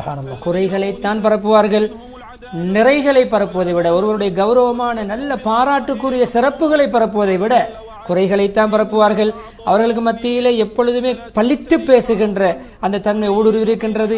சிறப்புகளை குறைகளை பேசுகின்ற தன்மை தான் ஊடுருவிக்கிறது. ஃபலாயில்கள் சிறப்புகளை பேசுவதை விட மக்களுடைய இழிவுகளை பேசி தெரிவார்கள். அதுக்கென்றே சபைகள் உருவாக்கப்படுகின்றன. அது கோள்கள் மூலமா இருக்கலாம், கான்ஃபரன்ஸ் சபை ஒன்று சேர்க்கப்படுகிறது. மக்கள் குறை பேசுவதற்கென்று அதிலே கீபத் புறம் பேசுகின்றவருடைய குரல் தான் ஓங்கி ஒலிக்கிறது. குறை சொல்லக்கூடிய குரல் சத்தம் தான் மேலோங்குகிறது. ஆனால் அல்லாஹ் ரஹ்மத் செய்தவர்களை தவிர கவனமாக கேட்டுக்கொள்ளுங்கள். அருமை நாயகம் ஸல்லல்லாஹு அலைஹி வஸல்லம் அவர்களுடைய மிம்பரில் இருந்து ஒலிக்கக்கூடிய குரல்களைத்தான் ஷேக் ஆஷிக் ரஷாதி அவர்கள் ஒலிபெயர்த்துக் கொண்டிருக்கிறார்கள். சொல்லுங்கள். அப்படி குறை பேசாதவர்கள் மிகவும் குறைவு என்று சொல்லிவிட்டு பக்ர் இப்னு அப்துல்லா ரஹிமஹுல்லா என்று சொல்லக்கூடியவருடைய ஒரு கருத்தை, அழகான ஒரு கருத்து ஷேக் அவர்களே. ஒரு மனிதர் எப்பொழுதும் பிறருடைய குறையிலே ஈடுபட்டு கொண்டிருக்கிறார். குறை பேசுவது, குறையை பற்றி தேடுவது, குறைகளை சேகரிப்பது, குறைகளை வீடியோ பண்ணுவது, குறைகளை பட்டு எடுப்பது, எல்லா வகை அதிலே சாட்டப்பட்டிருக்கால் தன்னுடைய குறைகளை மறந்தவராக செயல்பட்டு கொண்டிருந்தால் நினைத்துக் கொள்ளுங்கள், கது முக்கிர பிகி, இவருக்கு அல்லாஹ்வுடைய சூழ்ச்சி நடந்திருக்கிறது. அல்லாஹ் இவருக்கு என்ன பொறி வைத்திருக்கிறான், எலிப்பொறி போன்று பிடிப்பான், சூழ்ச்சிக்காகப்பட்டிருக்கிறார். முஹம்மது இப்னு சீரின் ரஹ்மத்துல்லாஹி அவர்கள் சொல்லுகிற கருத்தை சொல்கிறார்கள்.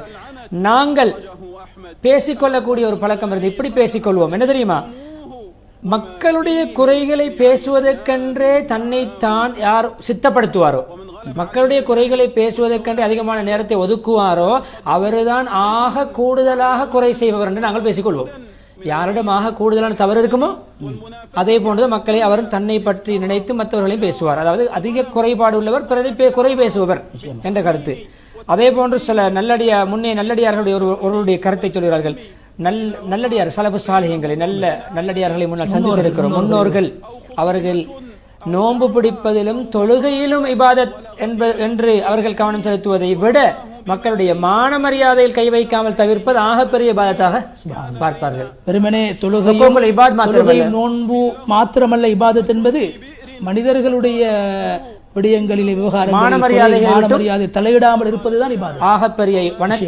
ஆகப்பெரிய வணக்கம் என்று கருதி வந்தார்கள்.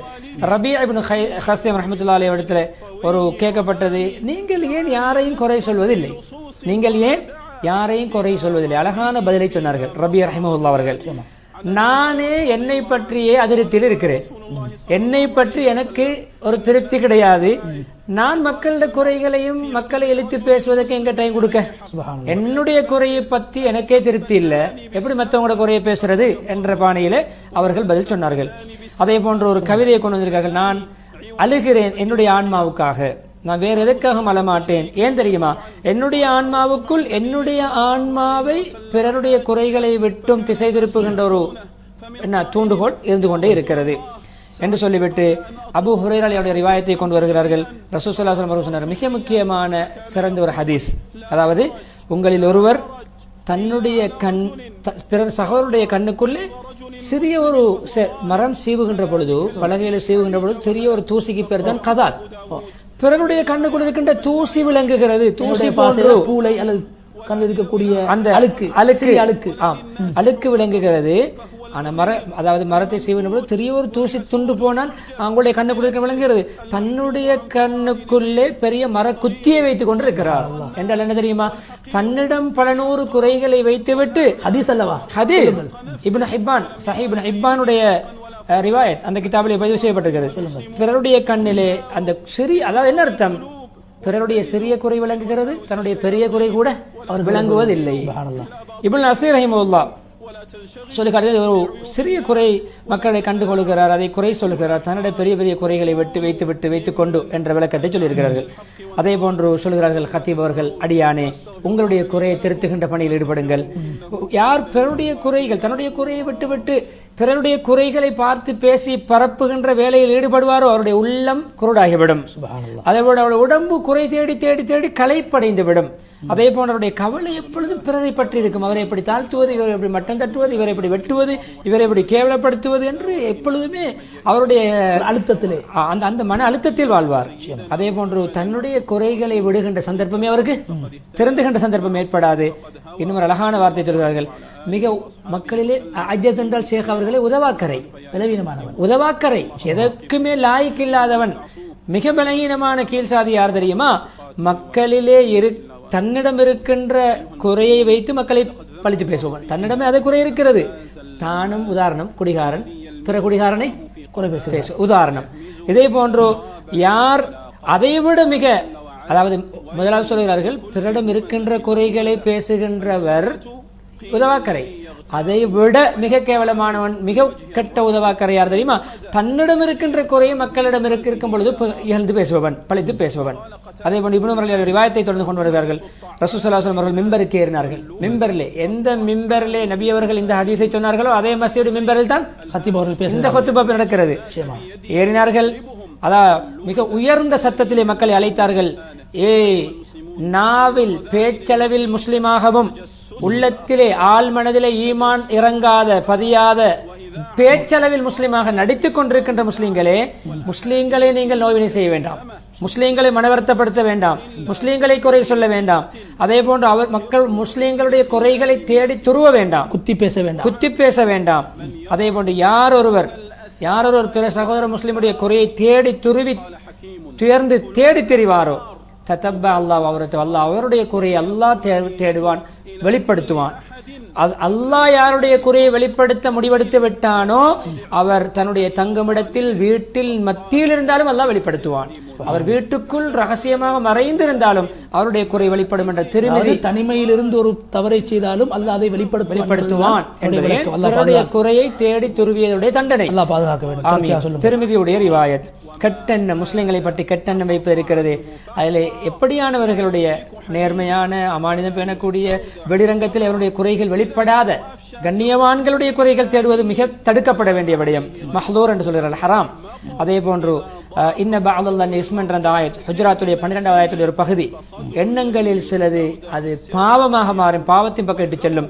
எனவே நீங்கள் எண்ணத்தை துணிந்து அதை துருவி ஆராய முற்பட வேண்டாம். ஹக்கு பாத்திலுக்கு மத்தியிலே சத்தியம் சத்தியம் உண்மை பொய் என்று விளங்கிக் கொள்ளுங்கள் என்று சொல்லிவிட்டு வந்து சந்தேகம் வைப்பவன், அதாவது பிறரை பற்றி கணிப்பீடு செய்பவன், பிறரை பற்றி தீய எண்ணம் கொண்டு கணிப்பீடு செய்வன் ஒரு சந்தேகக்காரன் என்பதை தெளிவாக சொல்கிறார்கள். அவன் சரியாக கெஸ் பண்ணினாலும் சரி, இவன் நினைத்தது சரியாக இருந்தாலும் இவன் ஒரு சந்தேக பேர்வழிதான், நினைப்பதே ஒரு சந்தேகம். அதே போன்று யூகத்துக்கும் கெட்ட எண்ணங்களின் சந்தேகம், வஸ்வாஸ், மன குழப்பங்களுக்கு மத்தியில் நீங்கள் அந்த வட்டத்தில் சுட்ட வேண்டாம், அதிலே வாழ வேண்டாம். அதே போன்று உறவினர்களுக்கு, மக்களுக்கு, குடும்பங்களுக்கு நீங்கள் குடும்பங்களோட அவர்கள் மோசடிக்காரன்னு நினைக்க வேண்டாம், நீங்கள் கருத வேண்டாம். அதே போன்று அப்படியே பேசிக்கொண்டு வந்து பொதுவாக இந்த பழி சுமத்துகின்ற பண்பை உள்ளடக்கியவர், அவர் உண்மையிலே அநியாயக்காரர்களே ஒருவர், அநியாயக்காரர் கணிக்கப்படுகிறார். குற்றமற்ற நிரபராதிகளை பழி சுமத்துபவர் கூட இட்டு கட்டியவர்களில் ஒருவராக சேருகிறார். அஸ்மா பின்த் யஸீத் அல் அன்சாரி ரலியல்லாஹு அன்ஹா ரிவாயத், ரசூலுல்லாஹி ஸல்லல்லாஹு அலைஹி வஸல்லம் சொன்னார்கள், நல்லவர் என்று யார் என்று உங்களுக்கு சொல்லட்டுமா? சொல்லுங்கள் யார் ரசூலுல்லாஹ். நல்லவர் யார் தெரியுமா? நல்லவர்கள், அவர்களை பார்த்தால் அல்லாஹ்வுடைய ஞாபகம் வரும், சிந்தனை வரும், அல்லாஹ்வுடைய சிந்தனை. அதாவது அல்லாஹ்வுடைய நல்லடியார், நல்ல மனிதர், ஈமான் கூடும், அவர்களை பற்றி நல்ல தக்வா நமக்கு ஞாபகம் வரும்.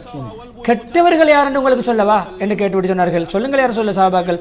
கெட்டவர்கள் யார் என்றால் மக்களுக்கு மத்தியிலே, நேசர்களுக்கு மத்தியிலே, இணைந்திருப்பவர்களுக்கு மத்தியிலே குழப்பித் திரிபவர்கள், உறவுகளுக்கு மத்தியிலே பிரிவினை ஏற்படுத்தக்கூடியவர்கள், அதே போன்று கோல் மூட்டி திரிபவர்கள், நல்ல கண்ணியமான குற்றமற்ற அப்பாவிகள விடயத்தில் கூட அவர்கள் பாரிய குற்றங்கள், தவறுகள், விபச்சாரம் போன்ற குற்றங்களை பழி சுமத்தி அதற்காக முயற்சி திரிப்பவர்கள், கெட்டவர்கள், நிரூபராதிகளை குற்றவாளிகளாக மாற்ற முயற்சிப்பவர்கள்.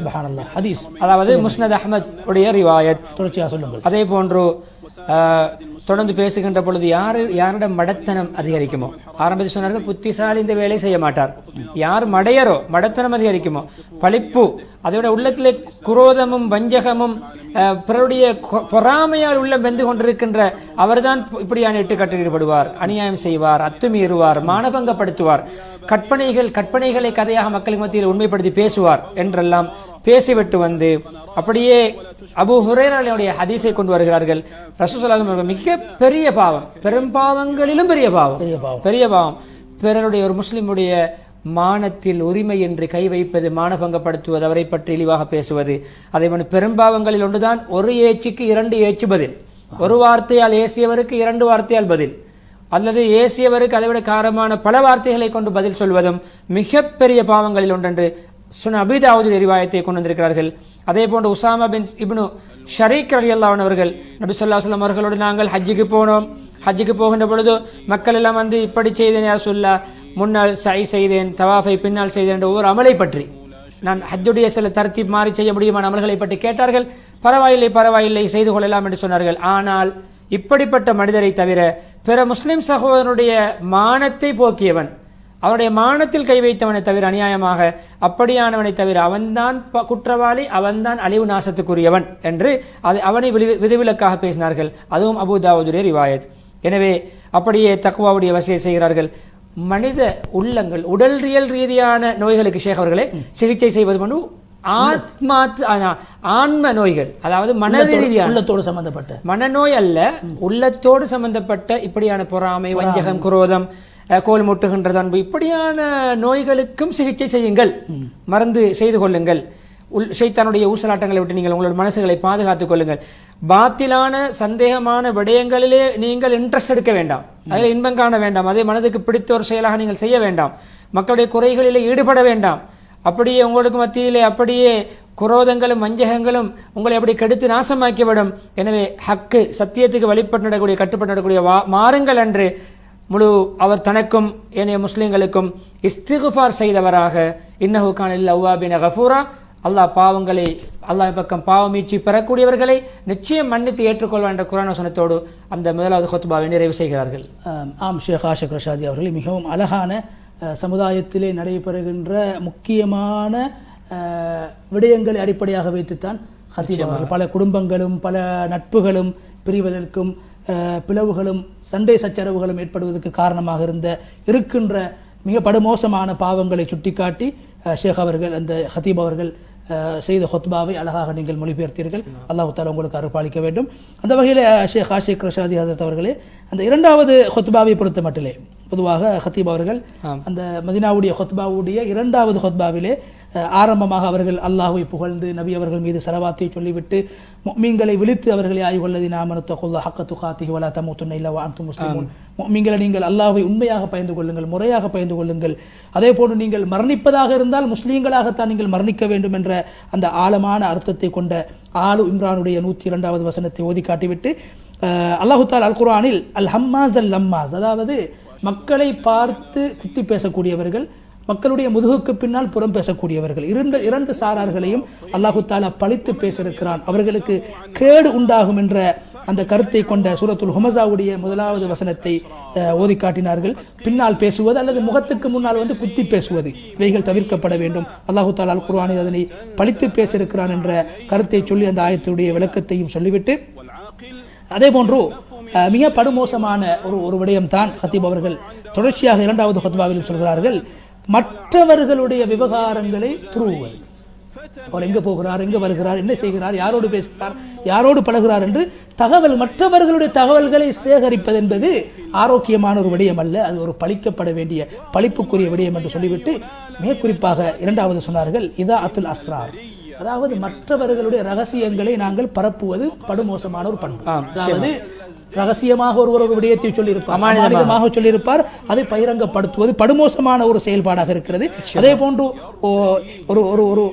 ஒருவருக்கு மாத்திரம் சொல்லப்பட்ட ஒரு தகவலை அவர் எல்லோருக்கும் சமூகமயப்படுத்துவது இதுவும் ஒரு பாவமான செயல் என்று சொல்லிவிட்டு, மேலும் பொதுவாக ஒரு ஞானியுடைய ஒரு கருத்தை சொல்கிறார்கள். குலூபுல் அஹ்ரார் குபூருல் அஸ்ரார், அழகான வார்த்தை. ஒரு ஞானி சொல்கிறார், நல்லவர்களுடைய உள்ளம் எப்படி என்றால் ரகசியங்களை பாதுகாக்கின்ற கபறுகள். கபரிலே ஜனாசாக்கள் அடக்கம் செய்யப்படுவதை போன்று, ஒரு ஜனாசாவுடைய உடம்பு மறைக்கப்படுவதை போன்று மற்றவர்களுடைய ரகசியங்கள் பாதுகாக்கப்படக்கூடிய இடமாகத்தான் நல்லவர்களுடைய கௌரவமானவர்களுடைய நல்லவர்களுடைய உள்ளம் அமைந்திருக்கிறது என்ற ஆழமான கருத்துள்ள அந்த ஞானியுடைய கருத்தையும் சொல்லிவிட்டு, எனவே நேர்களே, மனிதர்களே, சகோதரர்களே, நீங்கள் யாரையும் புறம் பேச வேண்டாம், கோல் மூட்ட வேண்டாம்.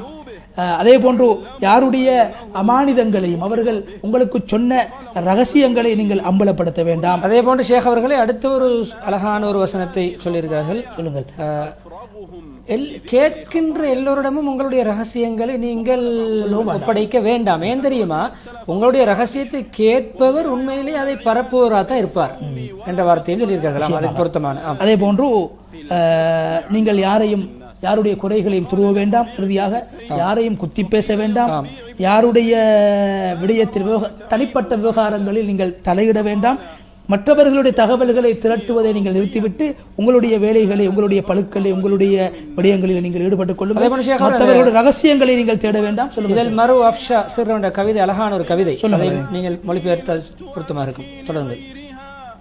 அதாவது ஒரு மனிதன் என்பவர் தன்னுடைய நாவினால் தன்னுடைய ரகசியத்தை வெளிப்படுத்தினார் என்றால், ஒரு மனிதன் தன்னுடைய ரகசியத்தை தானே வெளிப்படுத்தி மற்றவர்கள் அந்த ரகசியத்தை பழித்து பேசுவார்கள். எனவே மற்றவர்கள் அதனை பழித்து பேசுகின்ற அளவுக்கு தன்னுடைய ரகசியங்களை இவரை வெளிப்படுத்துவது, அல்லாஹ்வை மறைத்திருக்கிற அவருடைய பாவங்களை, ரகசியங்களை இவர் சொல்கிற போது அவரை மற்றவர்கள் பழிப்பதற்கு அவர் காரணமாக மாறுவார் என்றால் அவர்தான் மடையன் என்று சொல்கிறார். எனவே எங்களுடைய ரகசியங்களை நாங்கள் பேண வேண்டும். அப்படி நாங்கள் யாருக்காவது நம்பிக்கைக்கு சொல்லியிருந்தால் அந்த நம்பப்பட்டவர்கள் அதனை வெளிப்படுத்தக்கூடாது என்ற கருத்தையும் சொல்லிவிடுகிறார்கள். எனவே மற்றவர்களுடைய மானம் அதில் நாங்கள் கை வைக்க கூடாது. இன்று பல பேர்கள் மரணித்தவர்களை கூட விட்டு வைக்கவில்லை. இமாம் அவர்கள் சொல்கிறார்கள், மரணித்தவர்களுடைய குறைகளை கூட மரணித்து பல வருடங்கள் சென்று மண்ணோட மண்ணாக போய்விட்டார்கள், அவர்களுடைய குறைகளை இன்று மனிதர்கள் சில பேர்கள் பேசிக்கொண்டிருக்கிறார்கள். அதே போன்று பல குடும்ப வாழ்க்கைகள் பிரிவதற்கு இந்த கோல் என்பது, புறம் என்பது காரணமாக மாறிவிட்டது. அதே போன்று சொல்கிறார், மன் சா அலிக்க சா அலிக்க. இன்று யார் உன்னிடத்தில் பிறரை பற்றி பேச வருகிறாரோ அவர் நாளைய தினம் உன்னை பற்றி இன்னும் ஒருவரிடத்திலே பேசுவார். என்னிடத்தில் ஒருவர் இன்னும் ஒருவருடைய குறையை சொல்கிறார் என்றால் நாளைய தினம் என்னுடைய குறையை அவர் எடுத்துக்கொண்டு போய் இன்னும் ஒரு மூணாவது நபரிடத்தில் சொல்வார் என்ற கருத்தையும் ஹத்தீப் அவர்கள் சொல்கிறார்கள். அதே போன்று அருமை நாயகம் ஸல்லல்லாஹு அலைஹி வஸல்லம் அவர்கள் எச்சரித்த ஒரு ஹதீஸை சொன்னார்கள், லா யதுகுல் ஜன்னத கத்தாத், அதே போல் லா யதுகுல் ஜன்னத நம்மாம். கோல் மூட்டி தெரியக்கூடியவர்கள், சகோதரர்களை, நண்பர்களை, உறவுகளை பிரிக்கக்கூடியவர்கள் ஒருபோதும் சுவனம் நுழைய மாட்டார்கள் என்ற கருத்தையும் ஹத்தீப் அவர்கள் குறிப்பிட்டார்கள். எனவே யாரெல்லாம் கோல் மூட்டுவார்களோ, இந்த உலகத்திலே படுமோசமானவர்கள் பொய்யர்கள் யார் என்றால் கோல் மூட்டக்கூடியவர்கள், வீண் மக்களுடைய குறைகளை பேசி குடும்பங்களையும் உறவுகளையும் பிரிக்கக்கூடியவர்கள், அதே போன்று அந்த கோல் மூட்டக்கூடிய தன்மை கொண்டவர்கள், அவர்கள் படுமோசமானவர்கள், இழிவானவர்கள் என்று ஹத்தீப் அவர்கள் பழித்து பேசிவிட்டு இறுதியாக நீங்கள் இப்படியான 2 ஹுத்பாக்களிலும் சொல்லப்பட்ட இந்த கேடுகட்ட, இந்த அநாகரிகமான சமூகத்தை, சமுதாயத்தை பிரிக்குகின்ற, குடும்பங்களை பிரிக்குகின்ற, உங்களுடைய நன்மைகளை அளிக்குகின்ற, உங்களுக்கு மத்தியில் குரோதத்தையும் விரோதத்தையும் வஞ்சகத்தையும் சண்டை சச்சரவுகளையும் பிணக்குகளையும் குடும்பங்களை தகர்க்குகின்ற, பிரச்சனைகளை உருவாக்குகின்ற, விரோதங்களை உருவாக்குகின்ற மேலே சொல்லப்பட்ட சகலவிதமான காரியங்களை விட்டும் நீங்கள் உங்களை பாதுகாத்துக் கொள்ளுங்கள் என்று சொல்லி ஹுத்பாவை முடித்து நபி அவர்கள் மீது ஸலவாத்து சொல்லி துஆவோடு முடித்துக் கொள்கிறார்கள். அதே போன்று அருமையான ஒரு தலைப்பை கொண்ட ஹுத்பா அல்லவா ஷேக் அவர்களே. எனவே இந்த வகையிலே மஸ்ஜித் நபவியுடைய ஹுத்பா சென்ற வாரம் மக்காவுடைய ஹுத்பாவும் சமூகத்துக்கு தேவையான சமூகத்தோடு எவ்வாறு பழக வேண்டும், பேச வேண்டும், எப்படி எங்களுடைய உறவுகளை வளர்த்துக்கொள்ள வேண்டும், சமூகத்தில் பாதிப்பை ஏற்படுத்துகின்ற விடயங்களை தவிர்க்க வேண்டும் என்ற அமைப்பிலே அமைந்திருந்தது. அந்த வகையில் ஷேக் ஆஷிக் அவர்கள் இறுதியாக நாங்கள் ஹுத்பாவுடைய எங்களுடைய இந்த நிகழ்ச்சியுடைய கடைசி கட்டத்துக்கு வந்திருக்கிறோம். ஒரு சில நிமிடங்கள் இருக்கிறது. இந்த அடிப்படையில் மிக முக்கியமாக மஸ்ஜிதுல் அக்ஸாவுடைய ஹுத்பா, அதை பற்றி இந்த இடத்தில் நாங்கள் சுருக்கமாக சில விடயங்களை பேச வேண்டும். அந்த வகையிலே மஸ்ஜிதுல் அக்ஸாவுடைய அந்த முதலாவது ஹுத்பாவுடைய சாராம்சத்தையும் உள்ளடக்கத்தையும் நேர்களுக்கு நான் முன்வைத்ததற்கு பின்னால் அதனுடைய இரண்டாவது ஹுத்பாவை உங்களுக்கு இன்ஷா அல்லாஹ் சுருக்கமாக கூறுவதற்கான சந்தர்ப்பம் இருக்கிறது. அல்லாஹு தஆலாவுடைய அந்த மாளிகை மஸ்ஜிதுல் அக்ஸாவுடைய ஹுத்பாவை ஹத்தீப் அவர்கள் இக்ரிமா சப்ரி என்று சொல்லப்படுகின்ற 80 வயதையும் தாண்டிய ஒரு முதியவர் பழுத்தவர் அவர்கள் தான் அந்த மஸ்ஜிதுல் அக்ஸாவுடைய பிரதான ஹத்தீபாக இமாமாக செயல்பட்டிருக்கிறார்கள். அதே போன்று பலஸ்தீனத்துடைய அந்த குதுஸுடைய முஃப்தியாக செயல்படுகிறார்கள். பல சங்கங்களுக்கு தலைவராக இருக்கிறார்கள். பல நூட்களை எழுதியிருக்கிறார்கள். இஸ்லாமிய சட்டத்துறையிலே தன்னுடைய கலாநிதி பட்டத்தை எகிப்தில் இருக்கின்ற அல் அஸ்ஹர் பல்கலைக்கழகத்திலே முடித்து சமூகத்துக்கு இன்று வரைக்கும் இஸ்லாமிய சமூகத்துக்காக பல பிரச்சனை, குறிப்பாக பிலஸ்தீனில் வாழ்கின்ற இஸ்லாமிய சமூகத்துக்காகவும் மஸ்ஜிதுல் அக்ஸாவுடைய விடிவுக்காகவும் குரல் கொடுக்கின்ற ஒரு சிங்கமாக பல சவால்களுக்கு முகம் கொடுத்து ஜியோனிசர்களால், ஜியோனிசவாதிகளால், யூதர்களால் இலக்கு வைக்கப்பட்ட ஒருவராகவும் சிறைக்கும் சென்று விடுதலை பெற்ற ஒருவராக இருக்கிறார்கள். அவருடைய ஹுத்பாவுடைய சிறப்பு பெயரை சொல்லிவிட்டு அவருடைய பெயர் சொல்வார்கள் அமீனுல் மிம்பர். அதாவது மிம்பரில் ஹக்கை, உண்மையை பேச வேண்டிய இடத்திலே அஞ்சாமல் மிம்பருடைய அமானிதத்தை பேசி உண்மையை உரத்து ஊருக்கு சொல்லக்கூடிய ஒருவராக, நாட்டுக்கு சொல்லக்கூடிய ஒருவராக, அஞ்சாமல் வக்காலத்து வாங்காமல் ஹக்கை ஹக்காக பேசக்கூடிய ஒருவர் என்ற காரணத்தினால் அமீனுல் மிம்பர் என்ற ஒரு புனைப்பெயர் அவருக்கு வைக்கப்பட்டிருக்கிறது. அவர்களுடைய ஹுத்பாவை அவர்கள் வலில்லாஹில் இஸ்ஸத்து வலி ரசூலி வலில் முஃமினீன், உலகத்தில் கண்ணியம் என்பது அல்லாஹ்வுக்கும் அவனுடைய தூதருக்கும் முஃமின்களுக்கும் சொந்தமானது என்ற அந்த வசனத்தை ஓதி அவர்கள் அமானிதத்தை பற்றி, நம்பகத்தன்மை, நேர்மை, அமானிதத்தை பற்றி தன்னுடைய ஹுத்பாவை அமைத்திருந்தார்கள். அதில் மிக சுருக்கமாக லா ஈமான லிமல்லா அமானத லஹு, யாருக்கு உலகத்திலே அமானிதம் என்பதில்லையோ, மற்றவர்களுடைய அமானிதத்தை பேண வேண்டும், உரிமைகளை பேண வேண்டும், உடைமைகளை பேண வேண்டும், நம்பகத்தன்மை இல்லையோ அவர்களிடத்தில் ஈமான் ஹதீஸையும் சொல்லி குர்ஆனுடைய ஒரு வசனம் இருக்கிறது, இன்னல்லாஹ யஅமுருக்கும் அன் துஅத்துல் அமானாத்தி இலா அஹ்லிஹா என்ற சூரா நிசாவுடைய இந்த வசனம் யாருடைய விடயத்தில் அருளப்பட்டது என்றால் உஸ்மான் இப்னு தல்ஹா என்று சொல்லக்கூடிய ஒரு நபித்தோழர் ஜாஹிலியா காலத்திலிருந்து காபத்துல்லாவுடைய திறவுகோல் அவருடைய பொறுப்பில் இருந்தது, அவருடைய குடும்பத்துடைய பொறுப்பில் இருந்தது.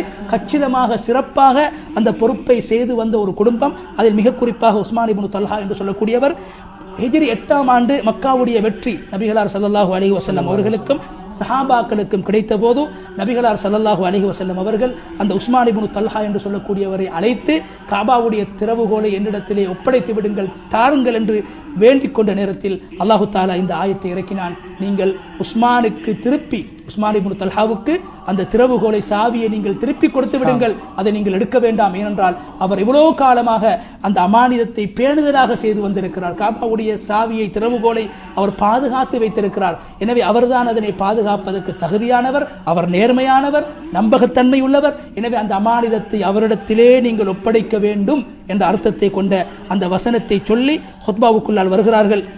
அதாவது அமானிதம் என்று சொல்கிற போது வெறும் கொடுக்கல் வாங்கலோடு சம்பந்தப்பட்டது அல்ல, கடனோடு சம்பந்தப்பட்டது அல்ல, வியாபாரத்தோடு மாத்திரம் சம்பந்தப்பட்டது அல்ல. அது எங்களுடைய வணக்க வழிபாடுகளோடு சம்பந்தப்படுகிறது.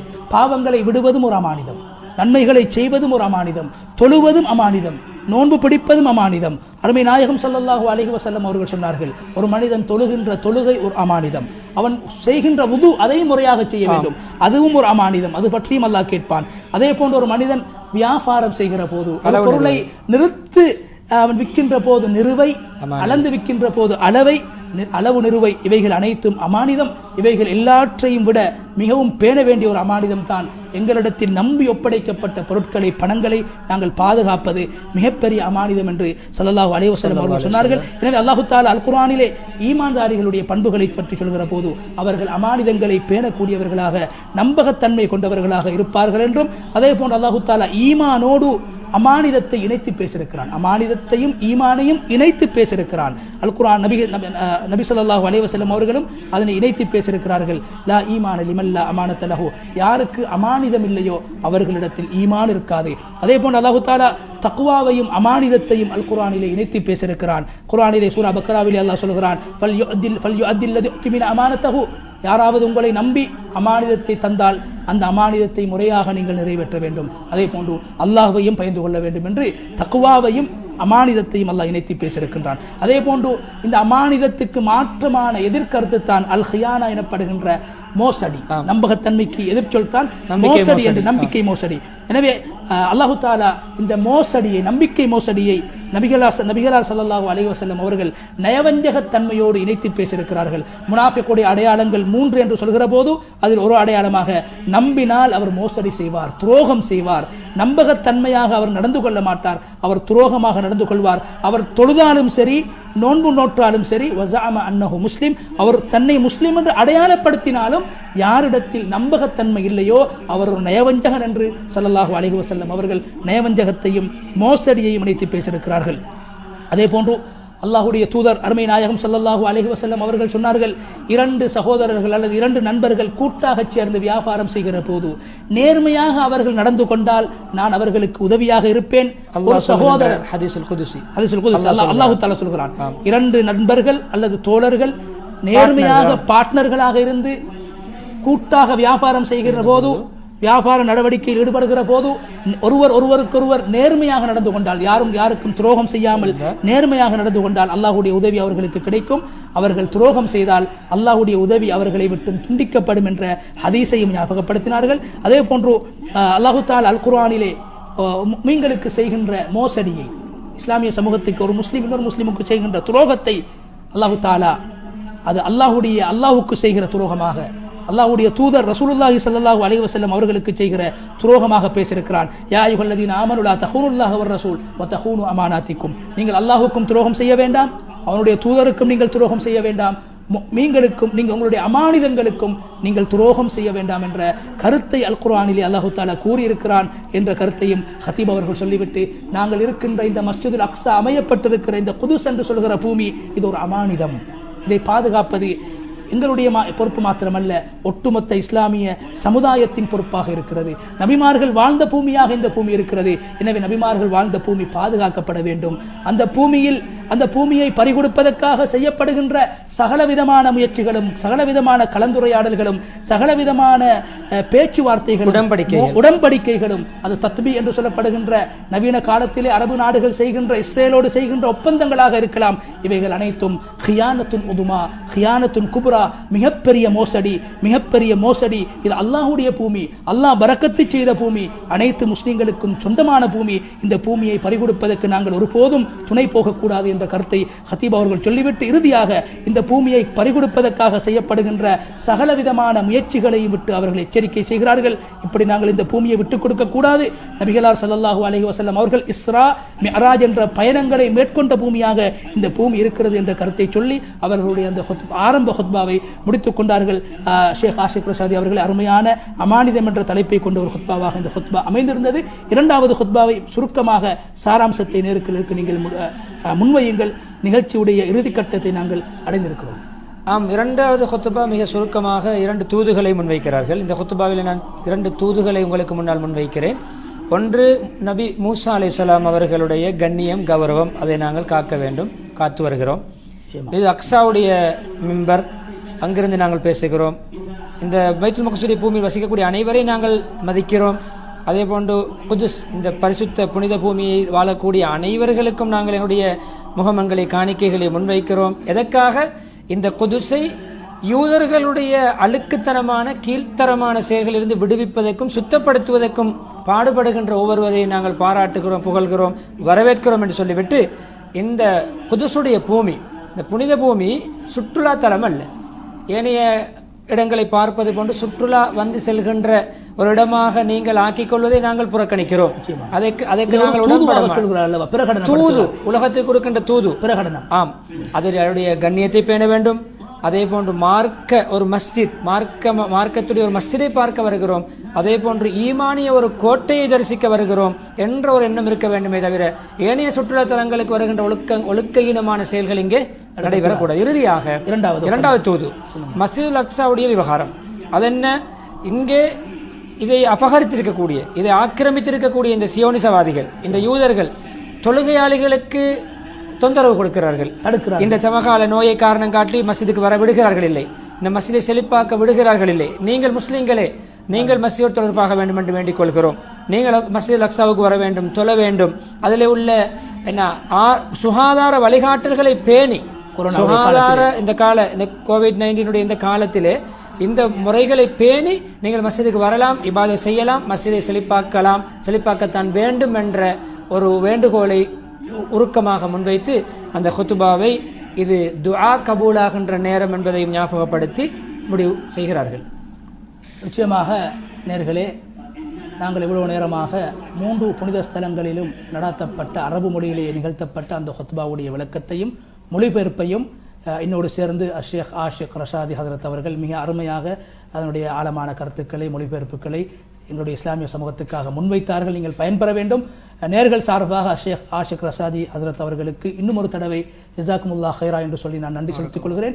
அதே போன்று எங்களுடைய நிகழ்ச்சிக்கு தொகுத்து வழங்குவதற்கு மிகவும் உதவியாக இருக்கின்ற எங்களுடைய நண்பர் ரிஸ்வானுக்கும் அல்லாஹு தாலா அருள் பாலிக்க வேண்டும், அவருக்கும் அல்லாஹு தாலா உதவ வேண்டும், அவருடைய தேவைகளை அல்லாஹ் பூர்த்தி செய்ய வேண்டும் என்ற பிரார்த்தனையோடு இன்றைய 3 ஹுத்பாக்களுடைய சாராம்சத்தையும் மொழிபெயர்ப்பையும் நாங்கள் பார்த்தோம். முதலாவது ஹுத்பாவில் தண்ணீர், மழைநீருடைய பயன்கள், மழை பெய்கின்ற போது எவ்வாறு நடந்து கொள்ள வேண்டும், எவ்வாறான கட்டங்களில் நாங்கள் சுற்றுலாக்களை மேற்கொள்ள வேண்டும், சுற்றுலாக்களை மேற்கொள்வதன் மூலமாக கிடைக்கின்ற பயன்கள் என்ன, சுற்றுலாக்களை மேற்கொள்கின்ற போது கடைபிடிக்க வேண்டிய ஒழுக்கங்கள் என்ன என்பது சம்பந்தமாக நாங்கள் முதலாவது ஹுத்பாவில், மக்காவில் நடைபெற்ற ஹுத்பாவின் ஊடாக நாங்கள் அந்த விடயங்களை அறிந்து கொண்டோம்.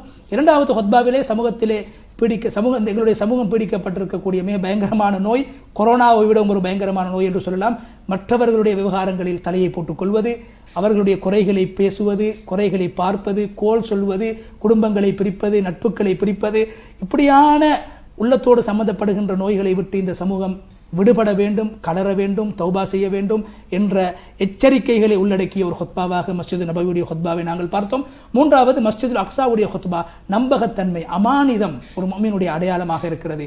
அமானிதத்தை பற்றி அல்லாஹ் அல் குர்ஆனில் பல இடங்களில் பேசியிருக்கிறான். எனவே நாங்கள் துரோகிகளாக சமூகத்துக்கோ அல்லது மதத்துக்கோ, நண்பர்களுக்கோ, மக்களுக்கோ, இஸ்லாத்துக்கோ, இறைவனுக்கோ, இறைவனுடைய தூதுக்கோ துரோகம் செய்கின்ற துரோகிகளாக நாங்கள் வாழாமல் நம்பகத்தன்மை உள்ளவர்களாக, முஃமின் என்றாலே அவன் நேர்மையானவனாக இருக்க வேண்டும். ஈமான் என்ற வார்த்தை அங்கே அமானிதத்தோடு சம்பந்தப்படுகிறது. எனவே அந்த ஈமான் உள்ளவனுடைய அடையாளம் அவனிடத்தில் நம்பகத்தன்மை, அமானிதம் காணப்பட வேண்டும். எனவே இவ்வாறான விடயங்களை நாங்கள் கேட்டதை போன்று, பார்த்ததை போன்று எங்களுடைய வாழ்க்கையில் இவ்வாறான தவறுகள் இருக்கின்ற போது அதனை நாங்கள் திருத்திக் கொள்ள வேண்டும், மாற்றிக்கொள்ள வேண்டும், நல்ல பழக்கங்களை உருவாக்கிக் கொள்ள வேண்டும். எங்களுடைய வாழ்க்கையிலே இப்படியான பண்பாடுகளை விட்டு நாங்கள் ஒதுங்கி நல்லவர்களாக நாங்கள் மாற வேண்டும், அமானிதத்தன்மை உள்ளவர்களாக வாழ வேண்டும். அல்லாஹ்வுடைய அருளை அனுபவிக்கின்ற போது, தண்ணீரை குடிக்கின்ற போது இறைவனை நினைத்து, இறைவனின் அருளை நினைத்து இறைவனுக்கு நன்றி செலுத்தக்கூடியவர்களாகவும் நாங்கள் மாற வேண்டும் என்ற செய்தியை பிரே டிவியின் ஊடாக இறுதியாக நாங்கள் கூறி இன்னும் ஒரு மனாபிருல் இஸ்லாம் நிகழ்ச்சியில் உங்களை சந்திக்கும் வரை விடைபெற்று செல்கிறோம். அஸ்ஸலாமு அலைக்கும் வரஹ்மத்துல்லாஹி வபரகாத்துஹு வ ஆখির தஅவானா அனில் ஹம்துலில்லாஹி ரப்பில் ஆலமீன்.